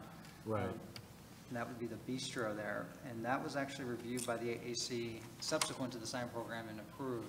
So each tenant basically would have some leeway as far as what their facade or what, corporate identity they want to have within that framed white stucco area. So the same thing is happening with the Keels store.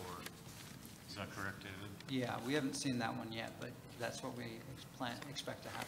So the backgrounds are not consistent then, is that correct? They are, the intent is that they may change over time, yes. Okay, because one of your recommendations is that they are consistent, but number 2, it says main sign background to be consistent. That's the AAC recommendation. Our But recommendation then they is- contradicted themselves by approving the bistro? Essentially. Okay, so if we go back and say we want them to be consistent, would the bistro then have to do it to what the other tenants are doing? Well, so those are going to be reviewed separately. I mean, again, those are architectural approvals separate from the sign program. But again, it's on your staff recommendation here, so I'm not sure how we would get to that unless we do it on the sign program.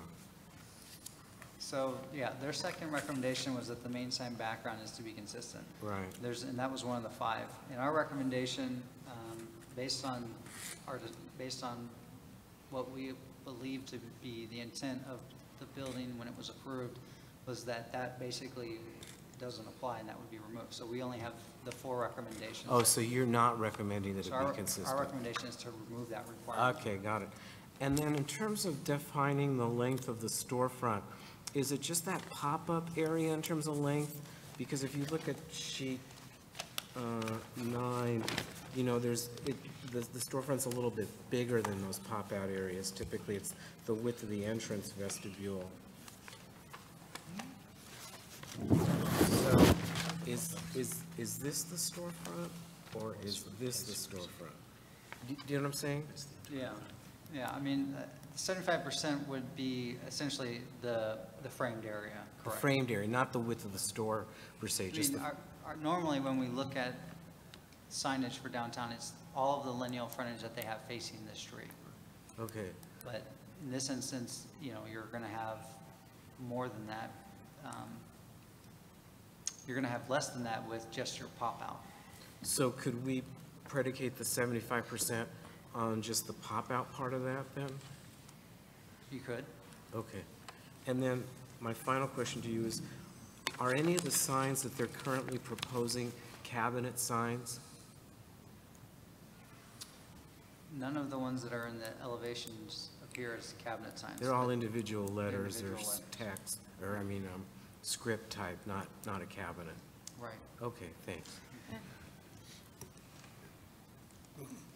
So getting back to my original question, I think I'm clear on this. The reason they want 2 main signs is because with respect to each tenant in this building, it looks like they have 2 main areas of visibility or entrance. You've got the corner buildings, which have 2 fronts, basically, and then you've got the middle buildings, which have an opening on the west side and on the east side. Visibility on both, they go through, so they want signs, main signs on both sides. That's, yeah. Okay, now I understand where I kept thinking it was two main signs on the same elevation, which made no sense to me. They're not the same elevation. Just in one case. You've got the two that go through, yes, but then the two that go through, they've got two elevations too. You've got a west and an east. But Yeah. but It's not our the same. recommendation is to allow I get it. one per elevation. And I understand why they want them, because that's where people are walking and seeing, there's visibility on all those stores, Right. either on the corners or on the sides. Is there any differentiation? Some of these two of the tenants go front to back. Is assuming that, I think we're assuming that they're going to have entrances front and back, front being Palm Canyon and back being facing west. In the event that the tenant chooses not to have an entrance on the back or west side, would that change the analysis of the signage program? No. If they have storefront on any side of the building, they would have a sign, Regardless of whether there's an entrance there. regardless of where pedestrian entry is. So David, just to clarify, I'm looking at sheet number, glasses on, sheet number 8, the Free People retail space. And, you know, this is the exception, I think, and I'd sort of like to just discuss it. They have two signs, even though it's one store, but the whole architecture of this building is predicated on these pop-outs or vitrines, I guess. And, you know, just for a signage program, I think it would be very strange just to have Free People on one of those vitrines and not both of them. So I think there probably could be exceptions to some of those things. Chair, can we move into comments now, or? I don't know where we are, I've lost track. I guess the other If we have issue- questions for the applicant, I think we should probably get to those. Do we? I don't have any questions for the applicant. I thought there's some of you did. Okay, if no one does. Actually, it would be good if the applicant had comments on this to hear them. Was that okay with you, Doug? Yes, please. I don't think so. You need a microphone in it. Cute.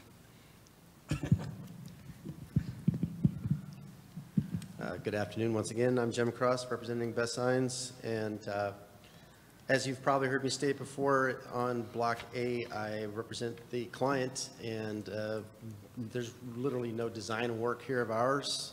Our task is to achieve a sign program, and in all of these applications, we asked the tenants to submit what it is that they want for their spaces. That was recommended by the AAC that on the for Free People elevation, on the south elevation, they only be allowed to have one sign, and that was agreed upon. I didn't think that we would get it approved with two signs, but that's what they asked for, so that's what we asked for. I think that Block B, I'm glad we started with Block B because there's really not much really in contention. Block B is pretty straightforward. I spoke with the architect after the AAC meeting, and he was very adamant about those backgrounds not being consistent because unlike Block C, where the architecture of each tenant is significantly different, the architecture of this entire building is the same, and the only thing that does change is that space within the sign panel. And I think that it's not a good representation here, but I've seen the Bistro's submittal, and their background is kind of this really neat dark wood. And so that it allows them to give them their personality and their character within that space. And so it's good to hear that I don't have to fight that battle. It sounds like the planning staff has clarified that. I don't really have. The question I would ask you is, are you comfortable with the staff's recommendations? Were were there any issues in the staff recommendations that you didn't agree with? No, I think that Thanks. we haven't talked about the max height, right? Size of the blade sign Size of the blade sign? and dimensions. Mm-hmm. Did you have an issue with that? I guess I have a question if it's 6 square feet or if it's 12 square feet, because it's six square feet is what's allowed downtown, right? I mean, that's the ordinance. It's the city ordinance, it's 6 square feet? It's 9. It's 9. Okay, well, I would, without going back to the client to just kind of move this thing along, I would agree to reduce from 12 square feet down to 9, and to make sure that the clearance is, meets the code, which I believe is nothing, I think we'd probably want to keep it at 8 feet. It's possible that some of those overhangs will not be able to get a blade sign. There's one of the overhangs, I think, David, was at 8'9". That's not enough height to actually carry a blade sign. So it would have to be a minimum of probably a 9-foot canopy in order to carry a blade sign. And it was recommended by the AAC that all the blade signs be consistent in design for Block B. We do agree to that, and we also agreed that we would bring the planning department what that blade bracket or the hanging mechanism would be, so that Block B is consistent. Sounds like we have a motion. Yeah, so I'm going to move the staff report. With the 9 feet or the 6 feet? I'm going to leave it at 6. The staff report is at 6 feet. Correct. I'm going to move the staff report. I'll second. Commissioner Hirschfein. I'd like to add one condition to that. I'm generally in support of the program. I think it's fine. I even think the 2 signs for free people on the south end of the building makes sense, just because you have those 2 vitrine elements. And without a sign on both of those, I think it's going to look like you forgot to put one up there. But I'd like to make it part of our approval that the 75% be the width of the vitrine element and not the width of the entire storefront, because I think 3/4 of that vitrine element as the length of the sign is long enough. If you add the additional width, it's going to be too long, in my opinion. So, as I understand it, you've asked us if we would make 2 changes to our motion. One is... Well, I haven't finished. Oh, you're asking for more, Yeah, okay. one more, and that is I'd like to eliminate the ability for the tenants to use a cabinet sign. I think it's going to, it's going to look, the individual letters are better looking sign than a cabinet sign in this context. If it's something like that building out on Racket Club where we approved the cabinet sign last time, it has a different, it's a strip center, it's a convenience center. You know, this aspires to be something much more than that. And I think the individual letters are handsome. All the tenants so far are using them.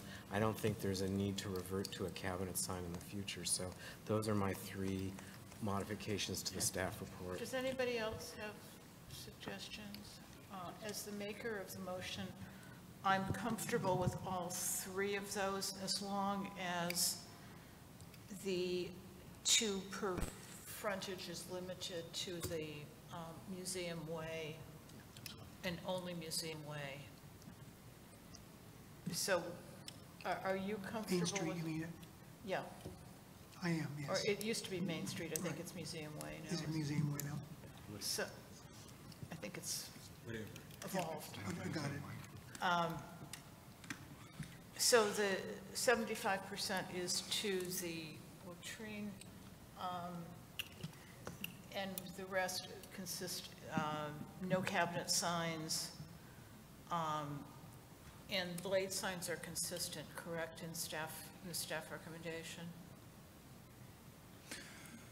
On the blade signs, it seems like if we did 12 on building A, is that correct?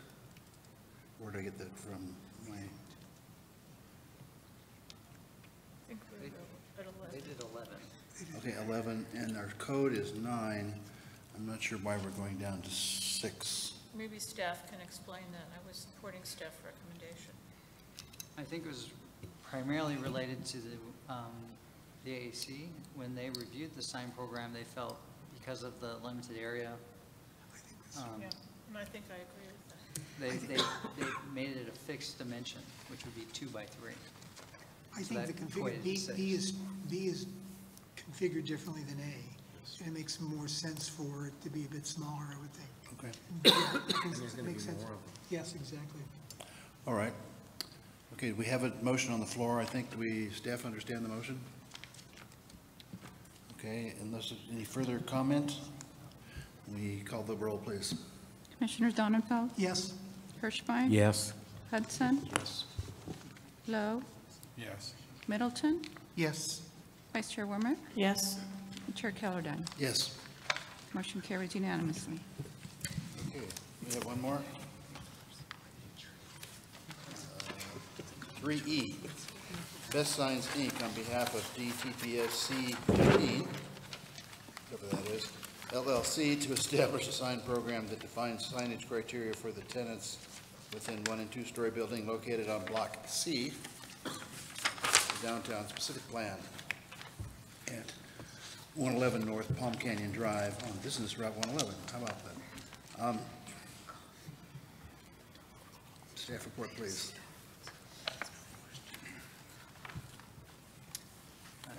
Chair Caroline and Commissioners, as you are aware, this is also part of the Downtown Palm Springs specific plan. This building was approved initially by the City Council in 2012 with amendments, 2 amendments that occurred in 2016. The sign program also comprises of both a tenant signage manual as well as a master sign plan that shows the exhibits. And the main signage is also consistent as far as the type that may be permitted, individual letters, cabinet, push-through letters, or other types. The secondary sign is also a blade and window sign. So primarily, all of these signs are generally located above the awnings that extend from the building. There are some exceptions to that in certain instances as you look at various elevations of the building. Again, the main sign that's identified and the sign manual allows signage that does exceed our sign ordinance. Again, 1.5 square feet of sign area per lineal foot of frontage. Overall sign length, 3/4 of the tenant storefront, and then no definition as far as letter heights.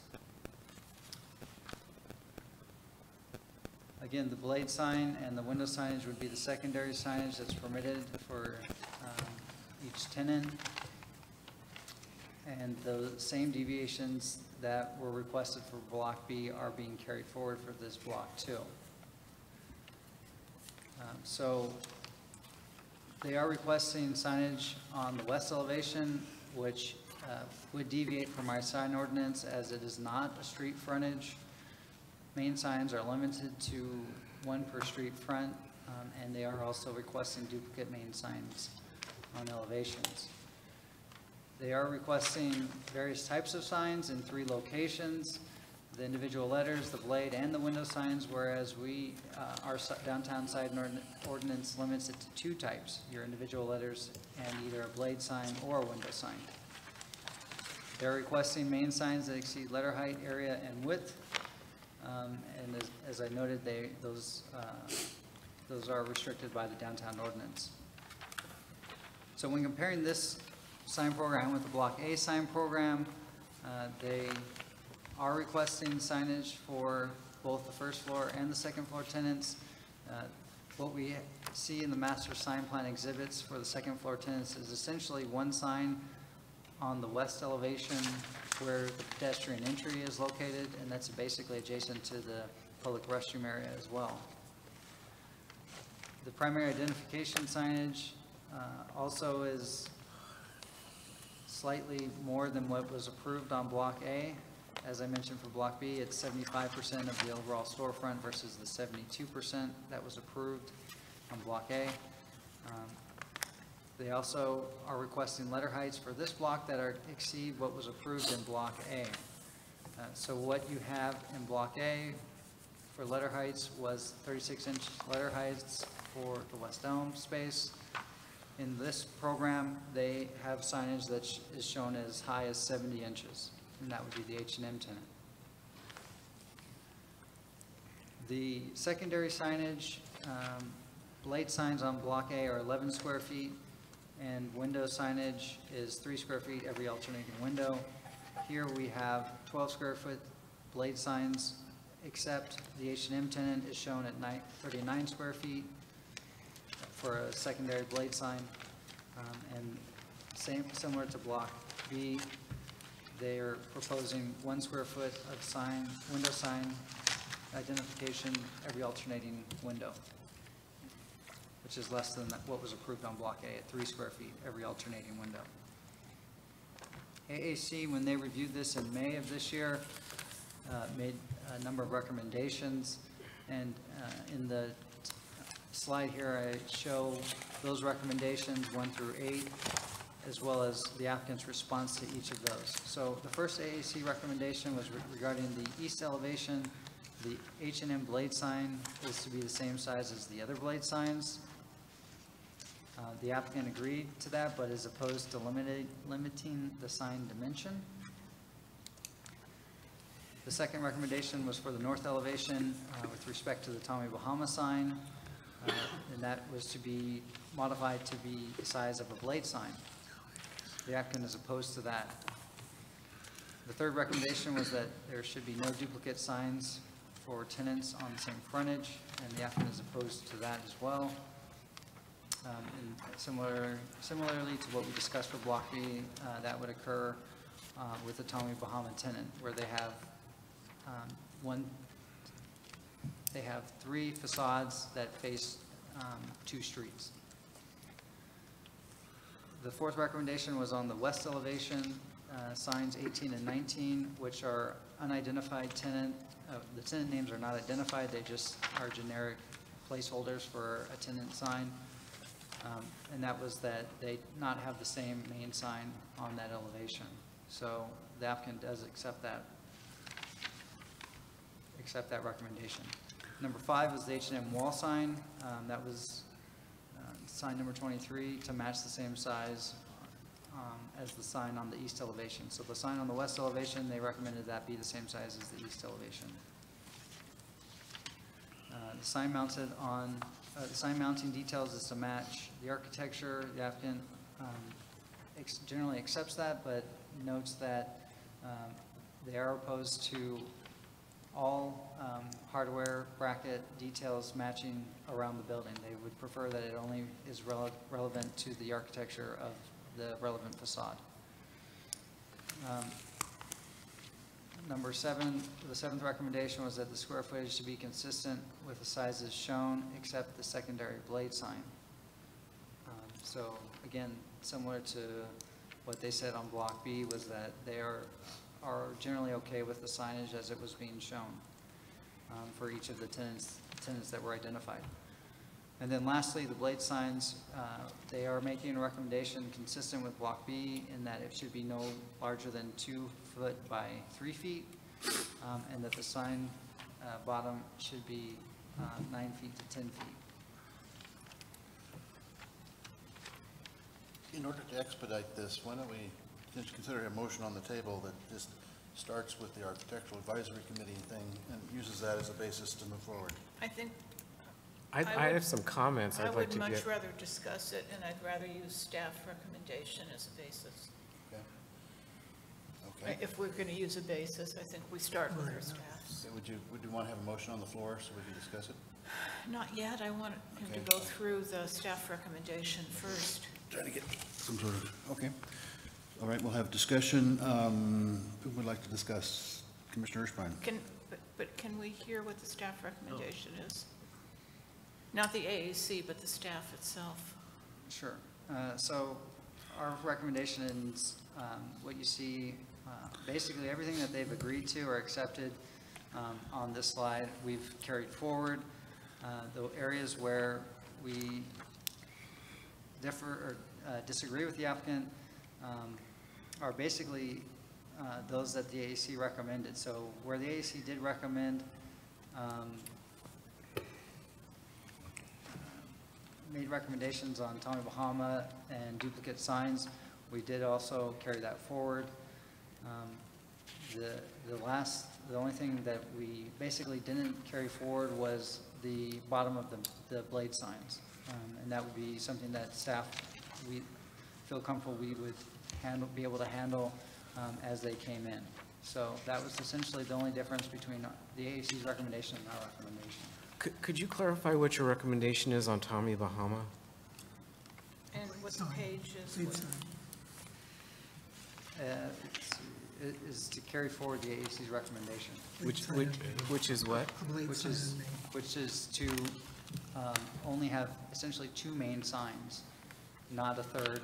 The AAC recommended specifically that the north elevation sign be a blade sign, and so that's carried forward in the conditions and before you. Okay, and the 2 signs would be this number 9 that's like almost 19 feet long. What sheet? 5. That's where it's detailed.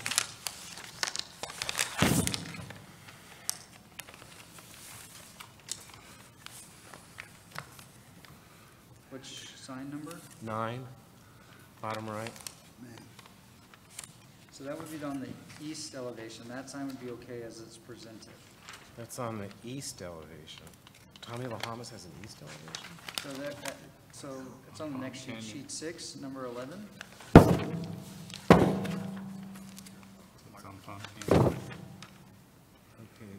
So they have 2 on Museum Way? Correct. I guess I'm confused. So 11 is a 18-foot-long sign, and 9 is an 18-foot-long sign, and 10 is what? 11'8". 11'8". And you're recommending getting rid of which one? We carried forward the AAC's recommendation, so it was the 18-foot sign. On number 11? Yep. Okay, so then they would have 2 signs, one 11'8" and one 18'8", plus a blade sign. The applicant did mention to me that they, of course, do want to retain all 3 of those signs. That primarily relates to the type of business that is being proposed there. They stated that the east elevation sign is primarily serving their retail store versus the restaurant store, which is on the corner, and that's why they're requesting the 3 signs. Right. Okay. What's the pleasure? You have comments? No, do we have any comments? Is it time for comments? Yes. Okay. Where we are. This is obviously a different animal than B. B has a lot of consistency architecturally. This is more of a kind of a Main Street look where each storefront has a different character, and they're both fine, strategies. I think Tommy Bahamas is shooting the moon. I think they're asking for too much, and I even think having one illuminated sign on the facing the tree and then 2 blade signs would be enough. That would be my preference. Again, I'd like to say no to cabinet signs.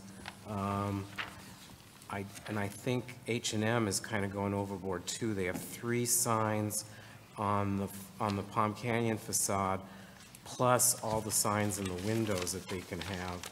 I mean, they could have, I don't know, a dozen signs or more there.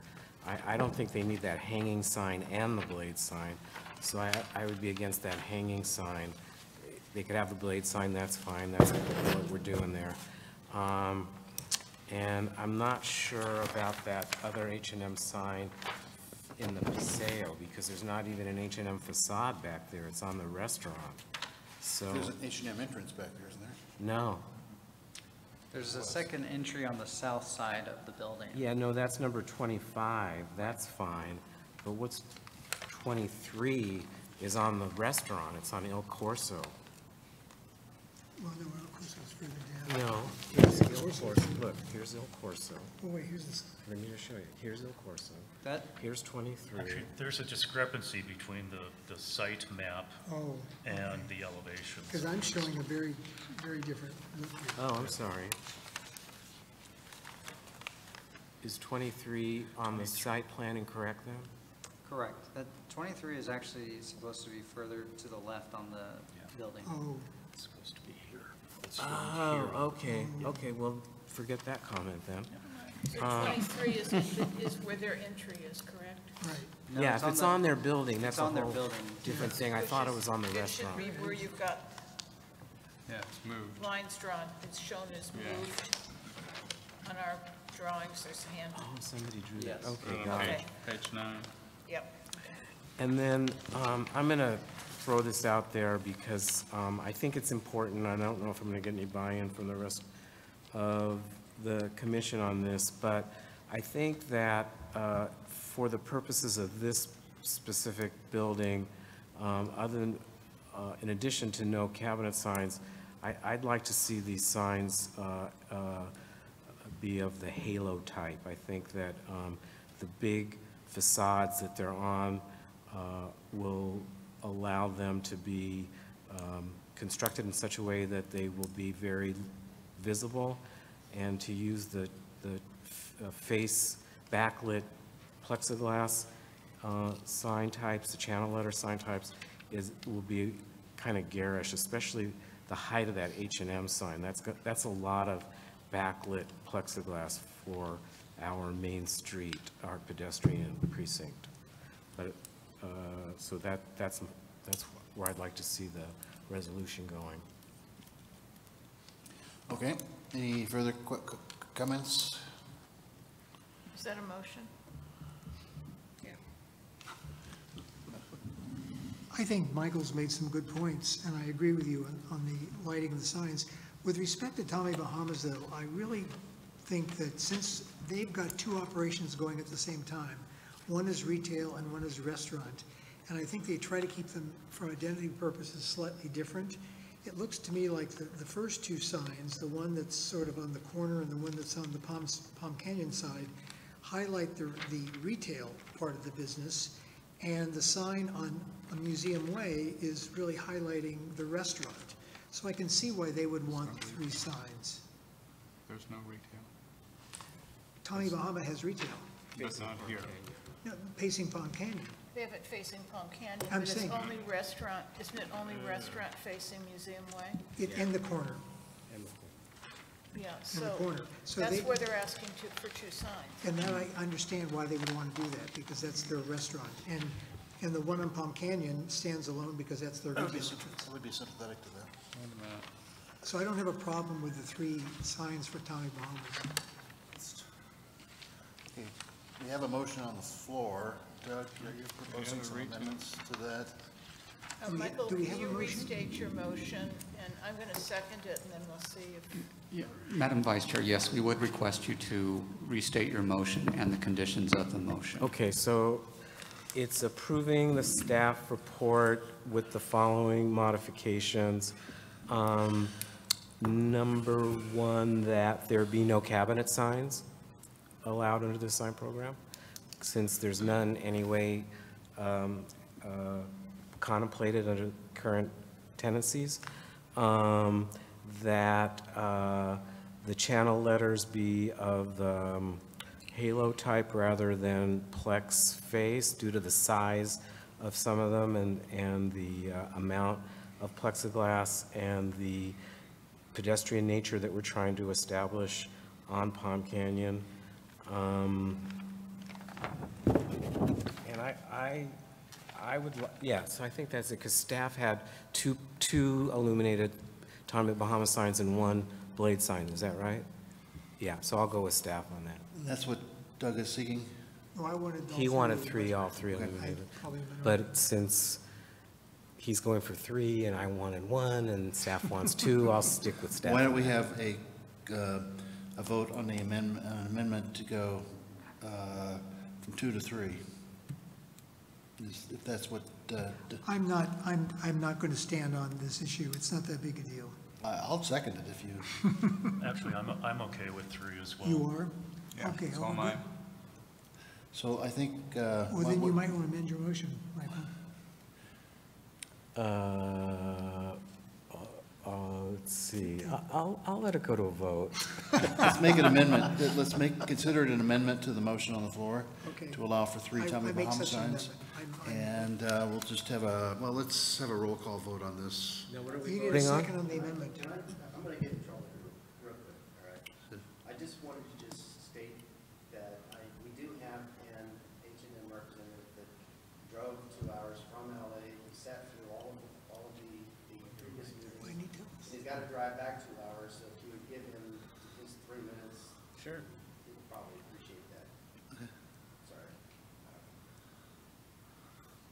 He didn't tell us that. Okay. Let's take a vote up first on the amendment on Tommy Bahama, so we get that issue. No, actually, No, you should. I think if he wants to speak, let's do it before we vote. Okay. This mic's dead. It's dead. Can you give us your name and address for the record, please? Oh, thank you. Hello, my name is Paul Duella with LDA Design Group. We're the architects for H&M. And I just wanted to point out, per H&M, their corporate brand, typically, per their branding, they've always had a small sign that signifies each entrance. And in this case, we have 2 entrances, one on the east elevation and then one on the south elevation. In addition to that, they typically have 2 blade signs. One, in this case, it's been reduced to 1 blade sign, which H&M is more than happy to accommodate. As for the signage type for the H&M larger logos, H&M does not have at least per their corporate brand, a halo lit type of sign. So that would be my only comment for that. And given the grand scale of the east elevation for the 2-story facade, which is specific for H&M, we feel that the sizes proposed for the entrance sign above the canopy, as well as the main sign and the smaller blade sign, are proportionate to the overall scale. Okay, thank you very much. Thank you. Now we'll go back to the amendment on the floor, which is to allow for the 3 Tommy Bahama signs, correct? That's my motion. My amendment. Can we call the roll call? Is that a total substitute motion? No, No, it's I'm an just amendment to the amending motion. the main motion. Can I just address one of those comments that was made? Well, we'll get back, let's get Tommy Bahama's done, then All we'll right. address H&M. Can we have a roll call vote on the just the amendment which changes the Tommy Bahama sign to 3? That's right. Commissioner Donenfeld? Yes. Hirschbein? No. Hudson? Yes. Lowe? Yes. Middleton? Yes. Vice Chair Wormick? No. Chair Callardine? Yes. Okay, now is the H&M sign. Yeah, I just like to say, this H&M's got a corporate brand. Palm Springs has a brand, and it's our job to monitor and enhance that brand. So, we've got a brand too. So we hear corporates, structures have brands. We have a brand also, and I think it's our job to make sure that we're doing everything we can to promote our brand. Is there any further discussion on the H&M sign? The motion would be as you stated it, so unless there's an amendment proposed, it would go as you have stated it, which is, I think that's the staff recommendation. Based on the motion, it would be a halo illumination for all signage. Okay. Is there any further discussion of the overall? I assume there's no amendment on H&M, therefore we go back to the main motion, and is there discussion of the main motion?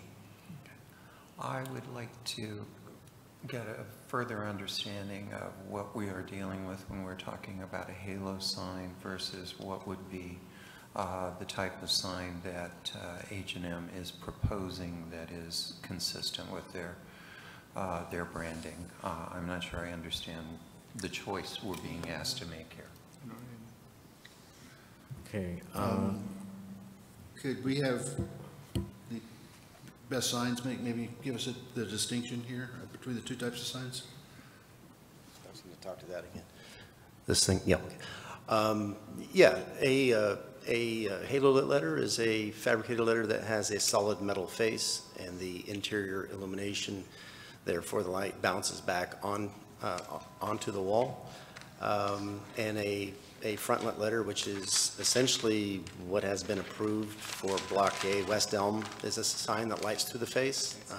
The pizza sign we didn't do, but I believe that lights through the face also. It's a much more efficient way of lighting a sign when you see it from an angle.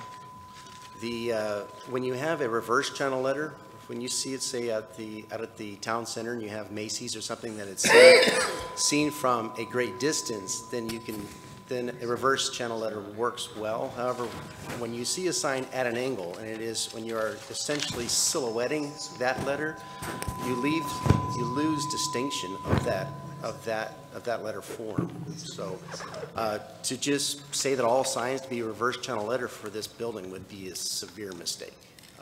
It just really would.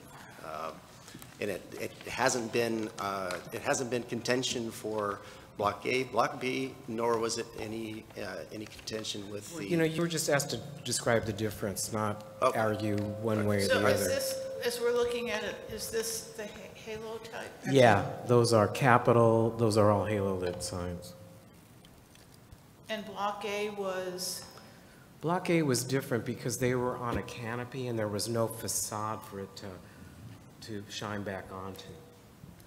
Can I ask if staff has an opinion on this? Put you on the spot. Mr. Newell, do you have an opinion, or should I just go ahead and launch into it? As far as design goes, I think halo illumination is more preferable, but that's my personal opinion. I'm not a sign designer. And I'll just add my 2 cents since we've both been asked. My preference is for the halo lit letters. I think more importantly, what I would like to see is that there be consistency among the sign types on the building. And I know I will differ from Mr. Cross on this viewpoint, but I do like consistency in signage, both in type of letters, in color, in style, etc. Okay. We have a motion. There's a motion on the floor. Is there any discussion of the motion? All right. With that, if there's no further discussion, will the clerk please call the roll? Commissioner Donenfeld? Yes. Kirschbein? Yes. Hudson? Yes. Lowe? Yes. Middleton? Yes. Vice Chair Warmick? Yes. Chair Callardine? Yes. Motion passes. Okay, with that, I think that ends that item. Is there, unless there's anything else we need to do? The next item on the agenda is other business, the election of officers. Mr. Chair, you requested to have this item on the agenda for today. One of the things that we didn't talk about last time was the fact that we do have interviews coming up on July the 7th. I was wondering, would the Planning Commission wish to defer this until after those interviews have occurred? And again, I leave that up to the Planning Commission. The interviews are for the Planning Commission, not for AAC, right? The Planning Commission interviews, correct. So if there were any new planning commissioners, they would get to vote on the chair? Correct. Are those the 6th or the 7th? Excuse me? July 6th or July 7th? There was a mix-up. Somebody called me from Yeah. their office. I thought it was the 6th, Thursday. I thought it was the 6th Thursday. Unless you would disagree, I don't have a problem with that. I don't know why we would change it. I mean, why we wouldn't have it on the agenda. It doesn't seem. I don't think it's going to affect the outcome. I don't know.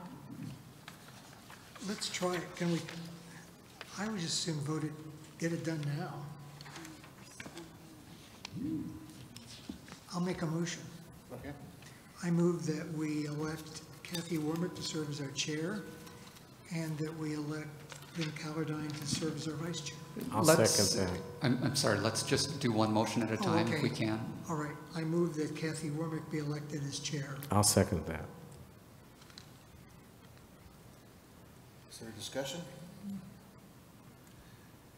I assume this is effective at the end of the meeting. Can we have a roll call vote, please? Commissioner Donenfeld? Yes. Hirschbein? Yes. Hudson? Yes. Middleton? Yes. Lowe? Yes. Vice Chair Wormick? Yes. Chair Callardine? Yes. Middleton, yes. Okay, is there, And I move that we elect Lynn Callardine to be vice chair of the commission. I'll second it. is there any discussion? Roll call vote, please. Donenfeld? Yes. Hirschbein? Yes. Hudson? Yes. Lowe? Yes. Middleton? Yes. Vice Chair Wormick? Yes. Chair Callardine? Yes.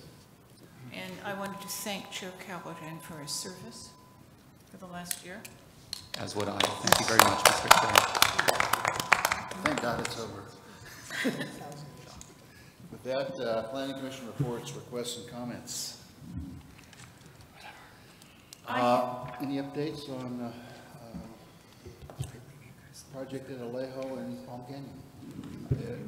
Nothing confirmed. I received an email a couple of weeks ago saying that there were financing, that they were about ready to finalize and would soon begin construction thereafter. However, again, we've heard these reports before. Have we approved any changes to the construction? No, we have not. Okay.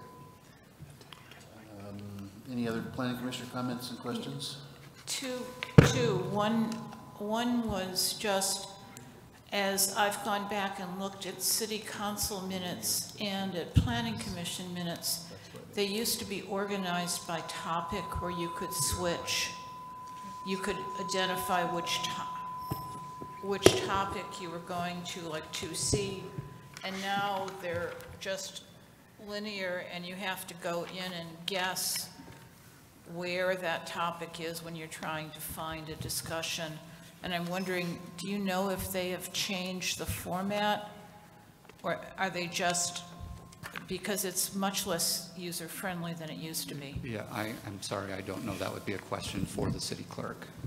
Should I call and ask? Yes. Because maybe it's just that Jay's not there. Maybe I'm the only person listening. And then the second was, and again, my phone's not working, but I don't know if anybody else got something on a planning, on I do too. education, an educational opportunity for planners, and I asked Flynn what he thought about that. The event is being put on by the Inland Empire chapter of the American Planning Inland Empire chapter section of the California chapter of the American Planning Association. So it's through our professional organization that the event is being put on. I believe it's being held in Riverside, is that correct? Fontana. Fontana, okay. And on July the 13th, I believe there's a $25 charge for that. It's being directed primarily for planning commissioners. It might be of interest to you all. And if there are some of you who'd be interested in attending, I believe that the department will be able to pay for your attendance at that event. So please let me know, and we could get you signed up if you are interested in doing that. What's the time of it? I believe it's in the evening, approximately 6 p.m. It's a dinner. I'm guessing. An included dinner, yeah. Okay, any further planning commissioner reports? Mr. Hirschbein. I do have a question. When we considered the well situation, the building that was the former Burger King had requested to build a wall around, I assume, 3 sides of their property to help resolve the homeless issue. And I guess we're denied.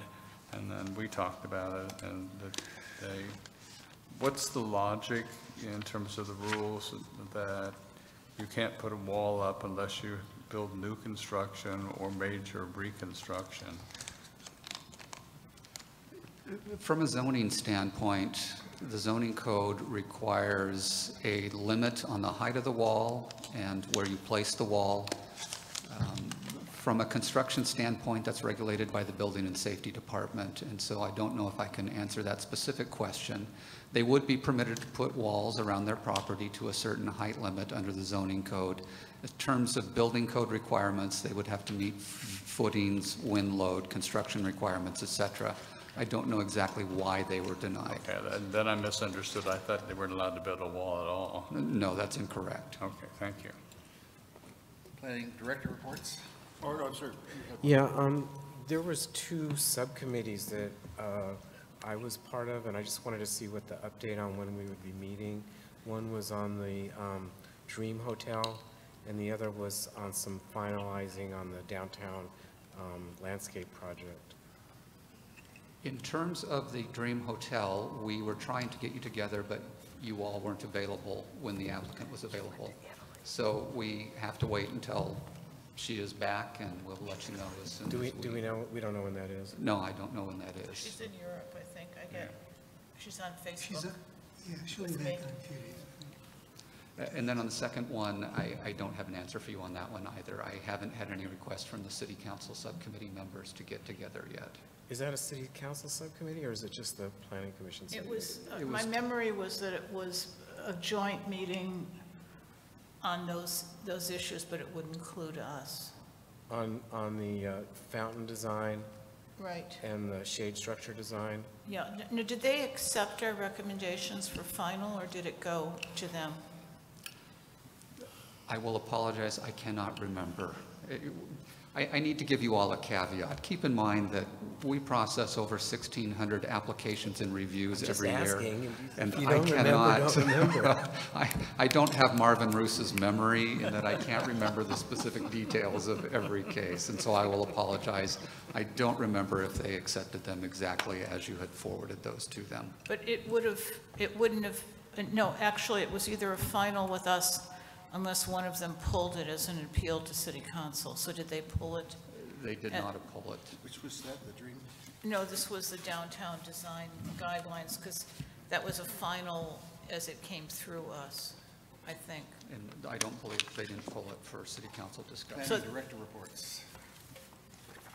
The only 2 things that I have, if you are charged for parking on the way out of the parking lot today, just indicate to them that you are with the Planning Commission and there should be no charge. The city clerk ducked in and just let me know that. I don't know that they have someone stationed out there right now, but apparently they did at the noon hour. And then secondly, AAC interviews. The status of that is we have 3 members whose terms, who are term limited. I think I used the expression they were expiring, and they didn't like me referring to them that way. I have 3 members who are termed out. Thank you. For some reason, I just can't remember that. It's member Sequoia Jensen, member Fredericks, and member Purnell. Both member Fredericks and member Purnell are members with landscape experience, and so it's quite a loss to have both of them leaving the AAC at the same time. In terms of applications, I've received 2 applications thus far. One is from John McCoy, thank you, sorry, I was having a moment there. John McCoy, who does have a valid landscape architecture license. And then the second one is from Eric Stewart, who is not a architect or landscape architect, but is related, or was related to one, son of E. Stewart Williams. Those are the only 2 applicants I currently have. We do have a remaining application from a previous cycle, Mr. Harland, who was someone that we interviewed last year for the AAC position. One of the positions that we desperately need is another architect, someone who is a California registered architect. And so that's the status of the applications that I have currently. The existing members have agreed to serve through the month of July, and so we are dark in August. I guess that gives us until September to get additional members. But I just wanted to make you aware of the status of the applications that we have in place. We do need someone with architectural experience. I'd like to have an additional landscape architect available to us on AAC, as that is a good bulk of what we do is review landscape plans. If we were to go forward with interviews, I'd recommend that we do that before the end of July, since we are dark in August and have no meetings whatsoever.